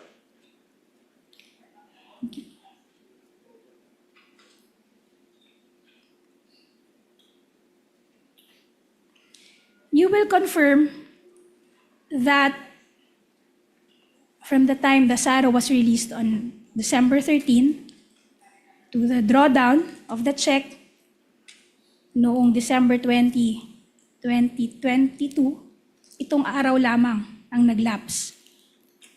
Ang posisyon ba ng inyong opisina, sa loob ng 7 araw na iyon, na finalize ninyo ang definitive agreements sa supposed nationwide network ng mga ahente na inyong binanggit sa inyong letter? Ma'am, as to how the agreements were finalized or made, ma'am, that I cannot provide an answer, ma'am, if those were done within the 7-day period. Okay. In that same letter, for the first time, you also denied that the 2022 confidential funds were spent in just 11 days. And your explanation was, and I quote, on December 20, 2022, a cash advance for confidential fund was drawn to facilitate payment. Please take note of these words. For the obligations already incurred. Hence, the 125 million confidential funds were fully utilized for expenses planned, implemented, and paid during the 3-month period, meaning October to December 22, and not within mere 11 days, as what the audit observations may have suggested. End of quote. Nakalagay yan sa inyong sagot. Yes, ma'am. Ma'am, in terms of... No, it's okay, Mr. Ortonio. I'm satisfied with your answer. Your Honor, please. Yes, counsel? Can the witness be allowed to answer? Your Honor, the witness already satisfied the The question. question was It's answerable already by yes or answered. no. You will be afforded your chance, Attorney Christine, during your cross to make him explain that point. So you Proceed, counsel. mentioned earlier, obligations, quote unquote, already incurred and expenses already paid. So ibig sabihin, ng already incurred ay nangako ng magbayad ang OVP bago pa mailabas ang pera. Tama ba? Ma'am, I cannot specifically say, ma'am, because arrangements made on the ground, ma'am, I have no personal knowledge on it. Pero ilumagda ka sa letter na yan, di ba? Yes, ma'am. Again, ma'am, these information, ma'am, came from the information from our security officer, ma'am. So, ibig sabihin, sinulat mo lang mechanically eksaktong words na finid sa'yo ng kausap mo. Ganun ba? Na hindi mo naintindihan kung ano yung sinusulat. Tama Ma'am, ba? First, ma'am, hindi po siya mechanically na sinulat ko lang po kung ano yung sinabi. Of course, ma'am, based on the information that was provided to me, ma'am, yun yung nilatag ko doon Yun sa yung letter, nilatag mo. ma'am, for the drafting of the letter. Counsel, allow me. Kayo po ang gumawa ng sulat, Ginoong Ortonio, di ba? Pumirma kayo. Yes. Kayo Yes, Your gumawa? Honor. Kayo po ang gumawa ng sulat? Yes, Your Honor. Base sa nakuha niyo impormasyon kay Gina, kay Colonel Lachica, at iba pang opisyal. Ano pong ibig sabihin niyo dyan sa pahayag niyo yan? To facilitate payment for the obligations already incurred. Ibig sabihin, may utang na, babayaran na lang. Na-incur na yung expense, babayaran na lang. Sir, based on what was shared to me, sir, hindi siya utang, no? But arrangements have been done on mga activities that will be done, and then the payment will be done once the money would be available already. Mr. Ortonio, what do you mean by obligations already incurred? Anong ibig sabihin para sa inyo nung sinulat niyo yon? Obligations already incurred. Sa Arrangements. simpleng salita, bayarin. Ano, sir, what I meant on this statement, sir, is that there are already arrangements that have been coordinated, sir, prior to the release of the funds. When you say arrangements nga, may pinangako ng bayaran, hindi pa lang nababayaran. Bayarin. Obligations already incurred. May obligasyon na. May pangako na bayaran. Yun ba yan? Sir, hindi siya pangako, sir, na bayaran, but meron na siyang mga, how do I explain it, sir? Parang meron ng arrangement, sir, that will be done, and then yung payment, sir, will be once available na siya. Sir, in the ordinary course of meaning, that's how you define obligations already incurred that you wrote? Yes, sir. Based on how I understand the information, sir, that's how I indicated it in the letter. That's his answer, counsel. You may proceed. Okay, but you will confirm that on those 3 months referred to in your letter, October, November, and November, pati early parts ng December, wala pang allotment na maaaring pagbasihan ng OVP ng obligasyon ng confidential funds. Tama ba? There was Yes. no allotment as of yet. Kung gayon, wala ding certification of availability of funds na maaaring nailabas para sa mga obligasyon na yon. Tama ba? There was no document yet released. Okay. Alam nyo din, Mr. Tonyo, dahil sa tagal ng inyong paninilbihan bilang kawani ng gobyerno, alam ninyo na walang obligasyon ng gobyerno na maaaring pasukin na walang appropriation at katumbas na allotment. Tama ba? That's correct, ma'am.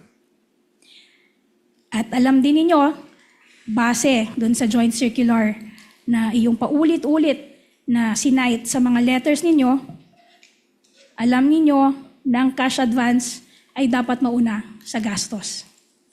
Tama ba? That's correct, ma'am. Hindi ito maaaring legal na gamitin para i-reimburse o pantakip sa mga gastusing nagawa na. Tama ba? For reimbursements, ma'am, yes, Yes. that's indicated in the Yes. JC. Okay, thank you. Now, pumunta na tayo sa your reply to notice of suspension. Ikaw din sumagot sa reply. Ikaw rin ang sumagot sa notice of suspension. Di ba? Yes, ma'am. I'm I'm one of the referring to signatories. the notice of suspension that I'm referring to is prosecution's exhibit P-I-13-A.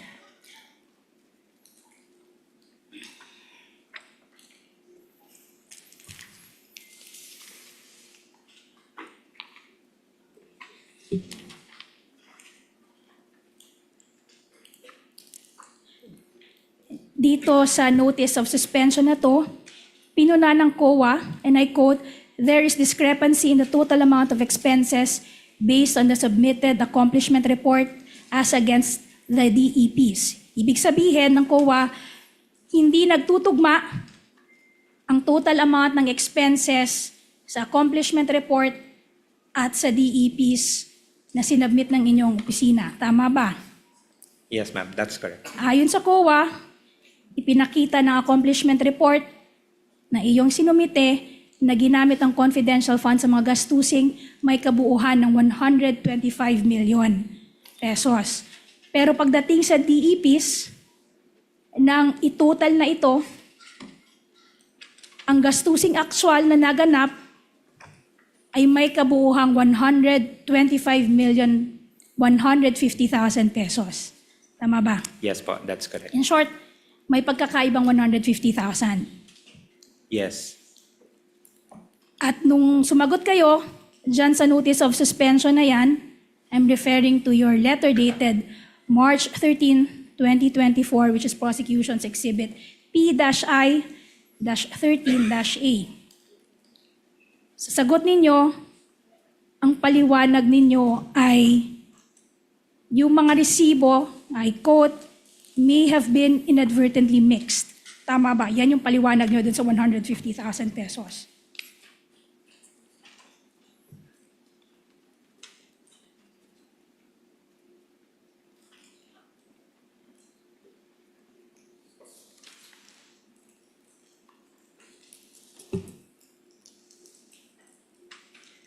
Yes, that's correct. Based on our reply. But 9 days later, sumulat ka ulit sa COA supplementing that earlier reply.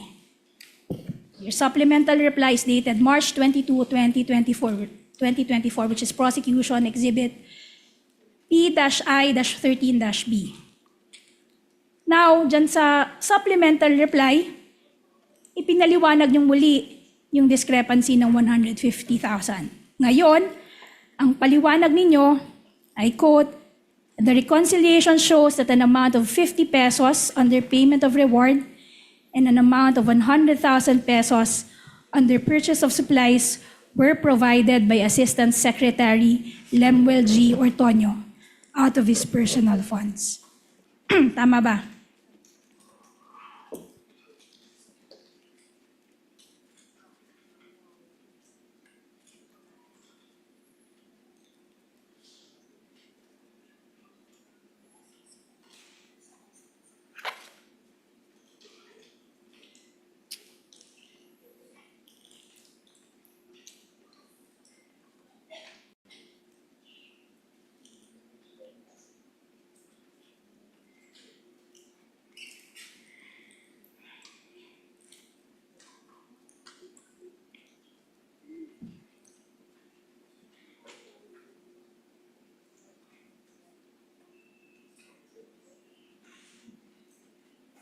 But do you recall making that statement in your supplemental reply, Mr. Yes. Ortonio?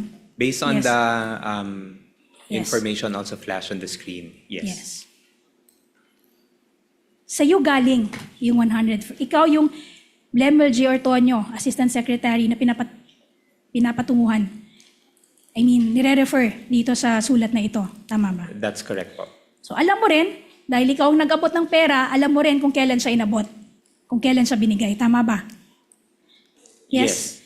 So by the time that you prepared your initial response to the notice of suspension, your letter dated March 13, 2024, yung exhibit P-I-13-A na sa inyong tiningnan kanina, at that point, alam niyo na rin na nagbigay ka ng 150,000 pesos.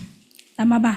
But I had to Yes. confirm first with our special disbursing officer at the time. So we needed to make a reply. So we sent an initial reply and submitted a supplemental reply. So you are trying to say na ginawa mo yung letter dated March 13, 2024, nakapagbigay ka na ng explanation na hindi mo pa verify dun sa special disbursing officer at sa security officer. There is already a coordination. There was and already a con- coordination. Yes, Pero but hindi mo na itanong. Naitanong mo lamang 9 days later. that's why we submitted a supplemental reply Supplemental. to ensure that we provide the proper information. At sinabi nyo pa rito, that was due to the urgency of the expenses. So ibig sabihin, may sinabi sa inyong expenses na urgent kaya humingi ng 150,000. In short, pinaliwanag sa'yo kung bakit humingi ng 150,000. Yes? Ang Yes. nilapit po ito sa akin ni Miss Gina Acosta, our At sinabi SDO. niya. And then she mentioned that there was a request from Colonel Chica for And, an urgent. and there was urgency for that Yes. request. Diba? At hindi rin karaniwan na may hihingi sa'yo ng 150,000 from your own pocket. Hindi naman to karaniwang ginagawa sa OVP or karaniwan ba ito? No, it's not No. common. Okay. Pero nung gumagawa ka ng notice of suspension, bigla mong nakalimutan na merong 150,000. Sinabi mo na kanina Let na her finish her in-explain question sa'yo, and then I will hear your objection, Counsel. sinabi mo na kanina na pinaliwanag sa inyo ni Ms. Acosta na galing kay Colonel Chica yung paliwanag ng urgency for the request. Tama ba? Yes. Counsel? Asked and answered already, Your Honor. Proceed, Attorney May. Okay. Yung, Mr. Ortonio, your salary grade 29, correct? That's correct, ma'am. And you're receiving roughly how much in salary monthly? Mr. Ortonio? Your Honor, please. What is the objection, Counsel? Relevance This is of the very question. relevant, Your Honor. It goes into the credibility of this witness. And if you can afford 150, Counsel, if you remember, Gina said the same yesterday. Witness will please answer the question. Salary grade 29, roughly about 180, 190 gross. So yung binigay mo ng na 150,000 from your personal funds, that's just around 40,000 short of your monthly salary. Tama ba? That's correct. Yes. Nung binigay mo ba ito, yung 150,000, may hiningi kang resibo, patunay na nagbigay ka ng 150,000? At the time po, because of the urgency and dahil humingi po ng tulong si Miss Gina sa akin, I provided her with the request. And were you able to recover the 150,000, Mr. Ortonio? Unfortunately, ma'am, I was not reimbursed anymore. You were not reimbursed. Up to today, Mr. Ortonio? Yes, Your Honor. I wasn't reimbursed anymore. At etong 150,000 naman na ito, hindi ito nag-appear. Yung pagbigay mo ng 150,000, hindi ito nag-appear sa kahit anumang record ng Office of the Vice President. No. Hindi.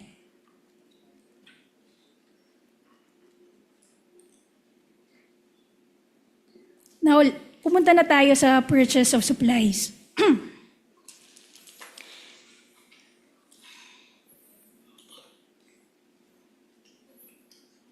Okay, Mr. Ortonio, kasama sa sinasabi niyong pinaglaanan ninyo ng confidential funds ay ang purchase of or payment of purchase supplies, payments of tables and chairs, payment of desktop computers and printers. Tama ba? Correct. Okay.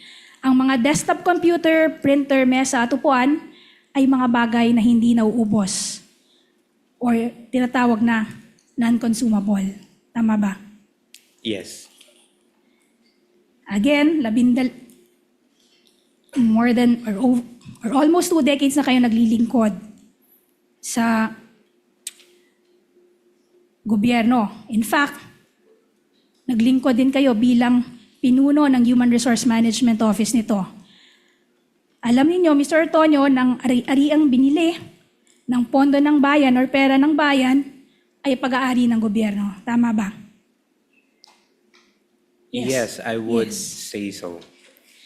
At alam niyo rin na nakatala ang ari-arian ng gobyerno. Ibig sabihin, yung mga government properties, these are recorded. May karampatang property number, property acknowledgement receipt, accountable officer at annual inventory. Tama ba? Yes, if procurements through the regular Yes. funding. At sinasubmit din ito, yung inventory na to, isinasubmit din ito sa opisina ng Commission on Audit. Tama ba? Yes, for the inventory. Okay. Pero, aaminin mo, you will confirm na para dito sa mga purchase ng supposed supplies, computers, tables and chairs, wala kayong sinubmit na inventory para dito sa COA. Tama ba? Specifically for these items, they were not reflected because of... I'm not asking, yes, thank you very much, Mr. Ortonio. I'm not asking for the reason. Your Honor, please. I'm just asking whether or not you submitted an inventory to the COA. So, Attorney Christine? The witness is answering the question, Your Honor, if he can be allowed to answer. Again, let it be a subject matter of cross. I think the answer given was sufficient already. okay. And para din dito sa mga supplies na ito, wala ka rin wala rin binigay sa iyo na invoice or official receipt. Wala nitong, tama ba? None. Okay. Wala ka rin nakitang records ng sales invoices na to at mga official receipts sa buong record ng OVP. Tama ba? None, ma'am. Wala ring dokumento na magpapakita na ang mga bagay na ito ay i-donate ng OVP sa kahit sino man. Tama ba? No record in Yes. terms of the donation. Hanggang ngayon, ikaw personally, Mr. Ortonio, hindi mo rin maituturo kung nasaan na itong mga mesa, upuan, supplies, computers na nagkakahalagang 3.5 million. Hindi mo naman ituro kung nasaan sila. Considering that these are procurements for confidential activities, no, ma'am, I would have no personal knowledge on where these items are. And I would suppose wala ring nakapagturo sa office ng OVP kung nasaan itong mga mesa, computer, supplies na ito. Tama ba? Your Honor, please. Attorney Christine? Speculative, Your Honor. How is that speculative, Your Honor? Or asking for an opinion. How is that asking for opinion, Your Honor? I am asking whether, to his knowledge, there was anyone in the OVP who could point to these non-consumable items. Her wording was, I suppose. She did not say to your knowledge. Okay, then I withdraw. I drop, Your Honor, the phrase, I suppose. Mr. Ortonio, tama Witness ba? may answer if he knows. No, I would not have any knowledge also if there are other personnel in the office who would know in the OVP. Okay.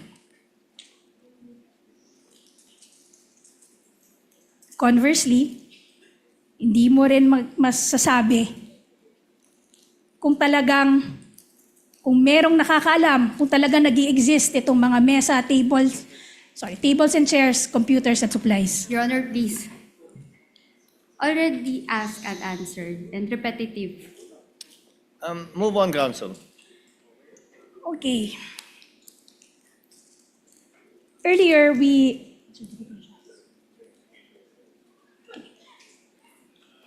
Mr. Ortonio, we just parked one item, yung certifications that were attached to the liquidation reports.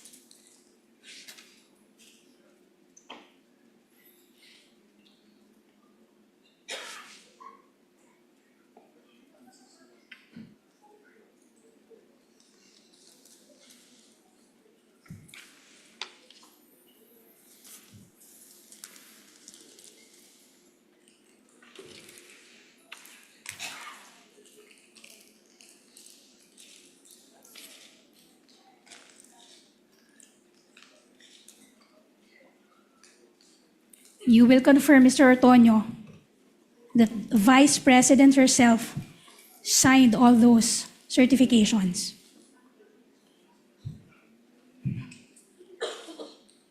Yes, ma'am, based on the documents that were presented.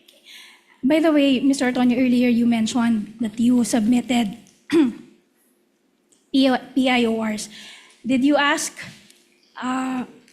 Ms. Acosta and the security officer kung meron man, ano-ano itong mga threats na na-identify in the course of the disbursement of the confidential funds? Naitanong nyo ba? No, I did not ask anymore, ma'am. Okay. So just to summarize, Mr. Ortonio, doon sa August 22, 2022 letter, may I request the technical booth to please flash on the screen. Kindly flash the Letter. August 22, 2022 letter signed by Mr. Ortonio.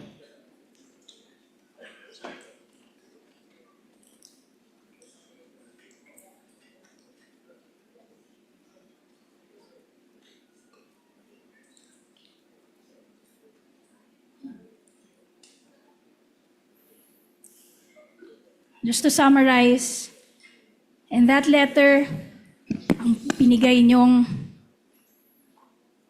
paliwanag para sa confidential funds ay para sa tatlong bagay. Good governance program, functional representation, para sa travel ng Pangulo. Tama ba? Can I see the document first?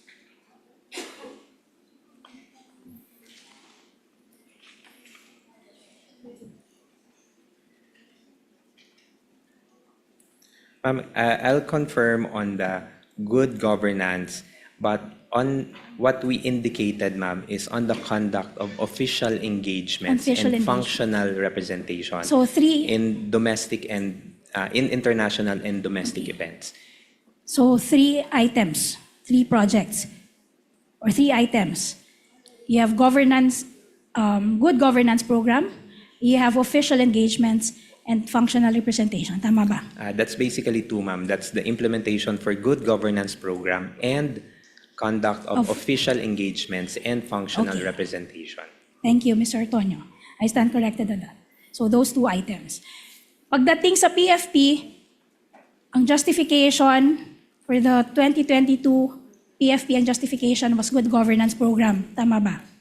Yes, based on the documents earlier. Okay.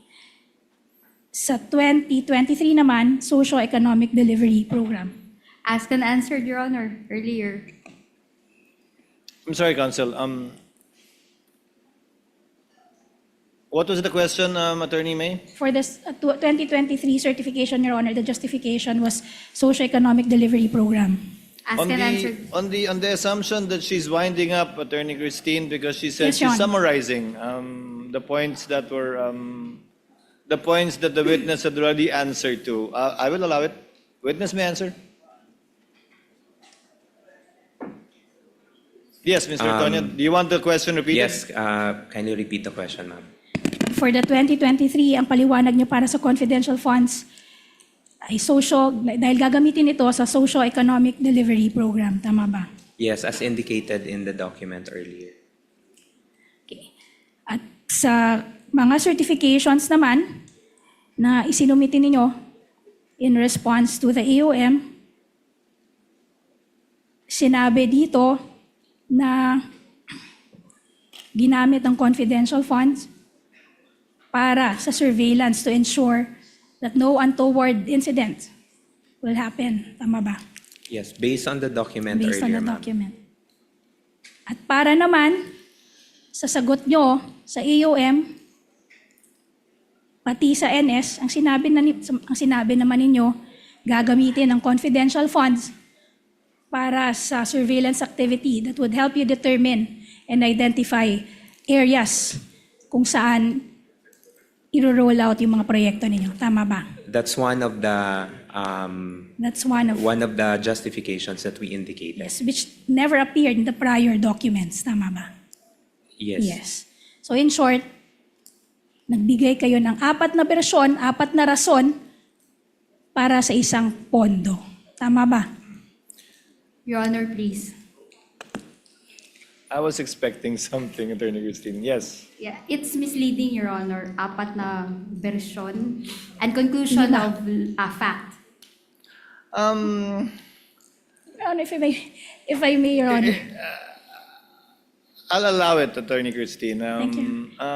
The witness is intelligent enough to be able to identify that indeed some answers were different from the previous ones they gave. And just to set the record I'm just straight, not Your so Honor. sure if it's 4, but Just to set the record straight, Your Honor, I did not say 4. I mentioned 5. ang dinig ko nga 4 eh. Ang dinig Sorry. ko 4 eh. 4. Yes, So 4. I don't know the number of versions you have, but you do admit that several versions or explanations were given, not For the same for the funds. same expense. There were different justifications. Okay, different justifications for the same fund, for the same confidential fund. Tama ba? Can Yes. I clarify? Just say yes or no. There were four explanations. There were 4 explanations for the same fund. Yes. Yes. Yes. Okay. So in short, paiba, you will also agree with me na kapag paiba-iba ang rason, maaring nagsisinungaling lang or talaga namang ito ay isa lamang scam. Your Honor, please. You and I both know, Attorney May, I have to sustain whatever basis for the objection Attorney Christine may Yes, Your give. Honor. Move to strike the scam and nagsisinungaling. So stricken off the record. Last item, Your Honor. Yes, proceed, Attorney May. Okay, Mr. Antonio, kanina sinabi mo na si Vice President mismo ang humingi ng confidential fund sa simula pa lang. Siya ang humingi ng 250 million mula sa DBM. Tama ba? Yes. Siya rin ang nag-decide kung magkano amount ang ire-request. Tama ba? Ultimately, sa kanyang nanggaling ang desisyon. Tama ba? Yes. At pinirmahan niya rin ang approval para sa pag-release ng pondo. Tama ba? Through the disbursement vouchers. Tama ba? Yes. Yes. Pinirmahan niya rin ang mga liquidation reports at certification supporting the liquidation reports. Tama ba? Yes. Okay. In short, you will agree with me. This whole confidential funds matter, ang arkitekto at mastermind nito ay si Vice President Sara Your Honor, Duterte. please. Your Honor, please. Objection. Sustained. Counsel. Mastermind. Move to strike, Your Honor, the Your Honor, statement. may we request, Your Honor, that it remain on record? May I request you likewise Move to strike, Your Honor. I will have to strike it off, Counsel. Kindly replace it with words that are more acceptable, such as that everything was approved by and with the consent of or with the full knowledge of. It's up to you. I don't want to put words in your mouth. Mr. Antonio, she was the architect. Yung confidential funds na to, Objection, Your Honor. kung paano ito i-disperse at gagamitin, i-utilize, Objection. siya ang architect ng buong ito. I will have to sustain the objection again, Counsel. Allow me. Mr. Antonio, lahat ng nangyayari at ginawa kaugnay ng confidential fund mula sa paghingi nito sa DBM, sa paggastos, kung paano ito ginastos, paano ito niliquidate, kasabay na yung mga sagot na binigay kaugnay sa OEM, Notice of Suspension at Notice of Disallowance. Lahat ito ay alam, nasa ilalim ng supervision, pinahintulutan at inotorisa ng ikalawang Pangulo. Wait. Gusto mo isa-isa ko? Can you repeat, Your Honor? Lahat ng bagay kaugnay sa confidential fund mula sa pag-request, sa pag-release, sa pag-encash, sa paggastos, sa pag-liquidate, sa pagsagot sa mga AUM, Notice of Suspension at Notice of Disallowance, ay una, nalalaman ng ikalawang Pangulo. Pangalawa, inotorisa niya base sa mga pirma niya sa iba't ibang dokumento. At pangatlo, ay nasa ilalim ng kanyang supervision bilang head of agency. Would that be an accurate statement, or tell me if it's not? Based on my understanding, sir, and based on what I know, sir, yes, the vice president knows about the confidential activities and how it is being implemented. I'll pursue it further. May ginawa ka ba na hindi alam o inauthorize ni Vice President Sara kaugnay sa confidential funds kasabay na yung pagsagot mo sa mga AUM Notice of Suspension of Disallowance? None, Your Honor. Lahat alam niya at inauthorize niya. Yes, Your Honor. Sa pagkakaalam mo, may ginawa ba si Gina o si Colonel Lachica kaugnay ng confidential funds mula sa disbursement, mula sa withdrawal, disbursement at liquidation na hindi nalalaman o inautorisa ng ikalawang Pangulo, if you know? As to Miss Gina and Colonel Lachica, Your Honor, I would have no personal knowledge on it. Okay. Your Any Honor, final questions, Attorney May? That would be all for direct, Your Honor. Your Honor, please. Yes, Attorney May, Attorney Christine, rather. Before we release the witness and adjourn, Your Honor, there is a consensus, Your Honor, that we will ask the court, the respondent would like to ask the court to remind the prosecution, Your Honor, not to use inappropriate words, Your Honor, like scam, mastermind, nagsisinungaling. This is the third time, Your Honor, that we have heard those words, specifically the word scam. And this is a solemn proceeding. This is a court of law. This is a court of procedure, and actually a court of decorum. And we are not supposed to make insinuations, accusations, or conclusions, Your Honor. So we request the court to kindly remind the prosecution. Yes, I agree with counsel. Earlier, the court made an admonition and reminder to the counsel for the panel of prosecutors, but did not strike out those statements. But subsequent similar statements made were stricken off from the record by the presiding officer. But it does seem that it's becoming a, I would rather use the word habit than pattern, for the panel of prosecutors to close their direct with such strong statements. So kindly, yes, what is the pleasure of Senator Judge Cayetano? Thank you, Mr. Presiding Officer, Mr. Senate President, dear colleagues. I'd just like to take note that so the presiding officer made a ruling. We all know the intention and the duties of the prosecution. We admire your passion in trying to prove your allegations, but we're also all aware that the medium is the message. So during the time of radio and even TV, you make that statement and then it is stricken off the record, it's forgotten. There's no, if I can use the word, mind conditioning. And in fact, when I first became a senator in 2007, talagang hahanapin mo talaga yung records. That's why even here, kapag ka may disagreements and medyo nadala ng emotion, pinapa-strike off the record. At pagka sa labas ng Senate nangyari, naghahamunan ng, you say that here, para magsagutan tayo. So the problem nga with coming up with words especially, and this is for both sides and even for the senator judges, when we use certain words that can be, sa Tagalog, bansag. Binansagan mo na na scam o scammer, binansagan mo na nagnakaw, etc.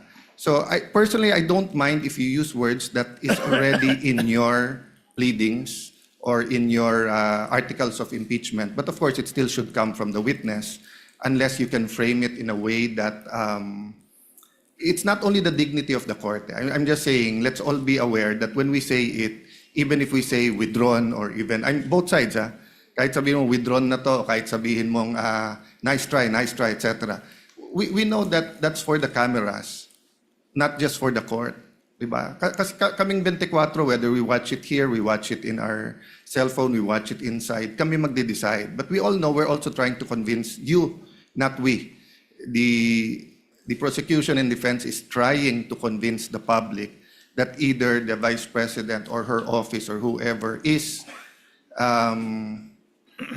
guilty or innocent. So, yun lang, let's be circumspect without pointing fingers to anyone, both sides. Dahil nga, kapag may certain word na may not only negative but may emotional attachment, magba-viral na yan. And it will really affect the integrity not only of the court but of the decision sa huli.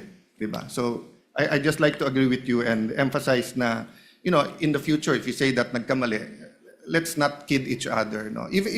Kahit kaming mga senator judges, nagkakamali din kami.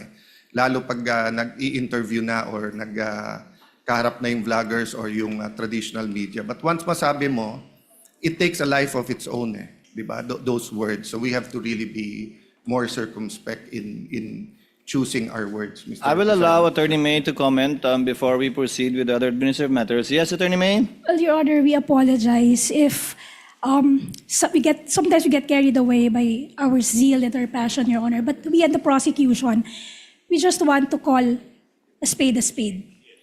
Within limits, But- you may. Yes, Your Honor. But henceforth, to borrow the words of my colleague, Your Honor, we will try to behave. That will be part of the chair's ruling as well. However, since we're ending at 2:30, Attorney Christine, your cross will proceed tomorrow Yes, Your Honor. and redirect and recross as well. But with the permission of the counsel for the parties, the chair will begin the proceedings tomorrow with its ruling in regard to the August 12 manifestation of Attorney Sheila. So we will begin tomorrow with Attorney Ligutan, giving him his 5 minutes of explanation or not longer than that. The ruling, and then we'll proceed with your cross, Attorney Christine, and then your redirect and recross, if any, by Attorney May and Attorney Christine, respectively. In the meantime, before we adjourn, for the information of Senator Judges, according to the Senate President, we shall convene session at 3 p.m.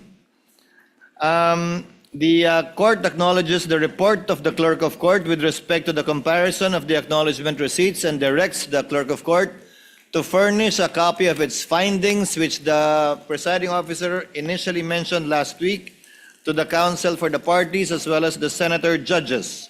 So ordered. In relation to the condition of Edward Fajarda, I am in receipt of a report by Dr. Season, the Bureau Director of the Medical and Dental Bureau rather of the Senate, confirming the condition of Mr. Eduardo Fajarda, that he is recommended to have bed rest or to rest for 2 weeks, which began last August 20 and which shall end on September 3. Chair therefore instructs the Clerk of Court to issue the corresponding subpoena in the subsequent trial date on September 7, 2025 at 10 a.m. The court would also like to note and point out the manifestation yesterday of Attorney Sheila on the 5-day notice rule. When we checked the TSN, just to make sure, the 5-day notice rule applies to witnesses not mentioned in the pretrial order.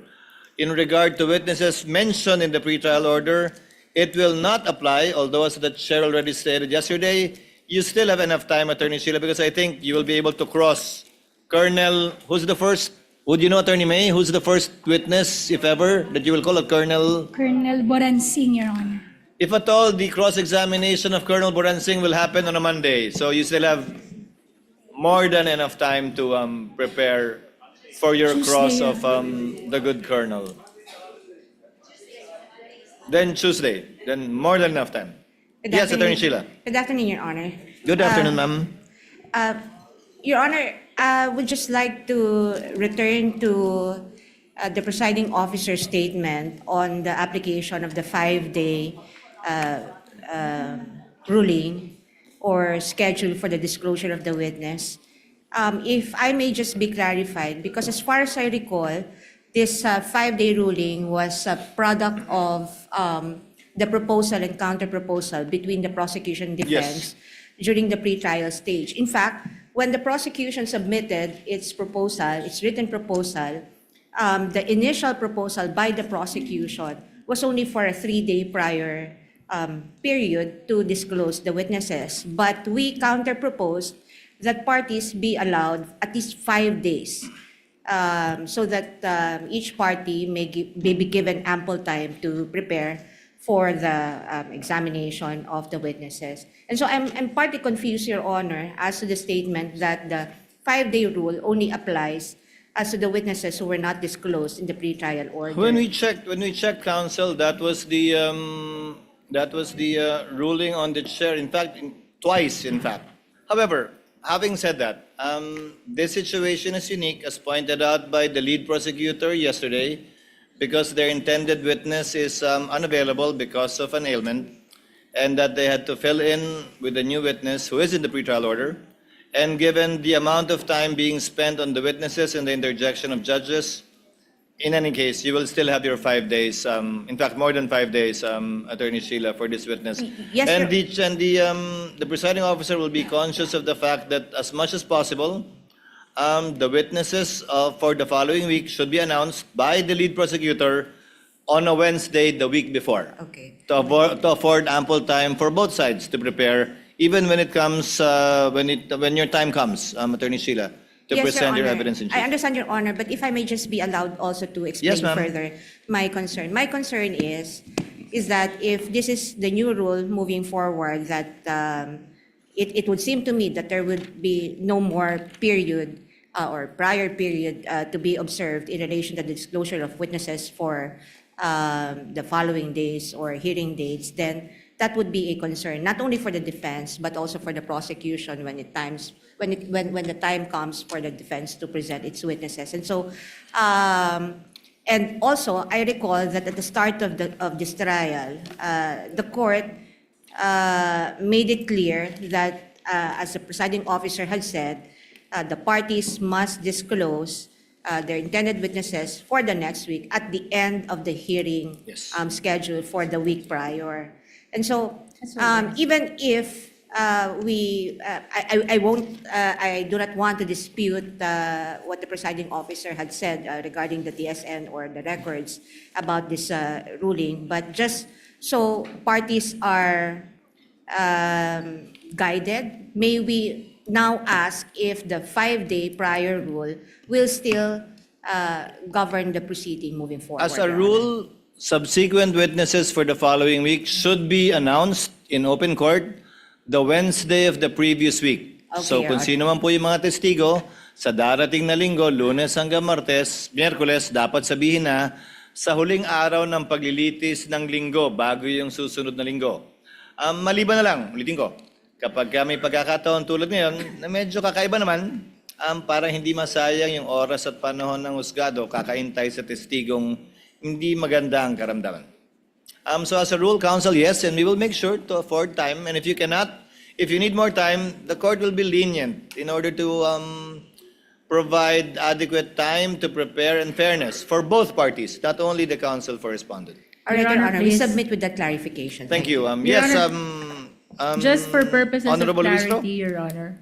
Yes, Honorable Lisa? Because we acknowledge that we are still adopting and maintaining the 5 days. certain number of days required before the hearing for the succeeding week. But I understand the concern of Attorney Sheila from 5 days. Perhaps we can place it on record to change the 5-day notice rule to 4-day notice rule. That is to be consistent with Wednesday, Your Honor, as the submission of the witnesses for the succeeding week. It's the same, counsel. Wednesday, Monday would be the 5th day, so that's still 5 days. It's not necessarily 5 days prior. Let's stick to what was originally agreed, and by way of exception, as the need arises, we will cross the bridge when we get there and still ensure that both parties will be given adequate time and will be given fair shake Thank to you, Your Honor. prepare Just for the witness. one more point, Your Honor. Yes, Attorney Just to Sheila?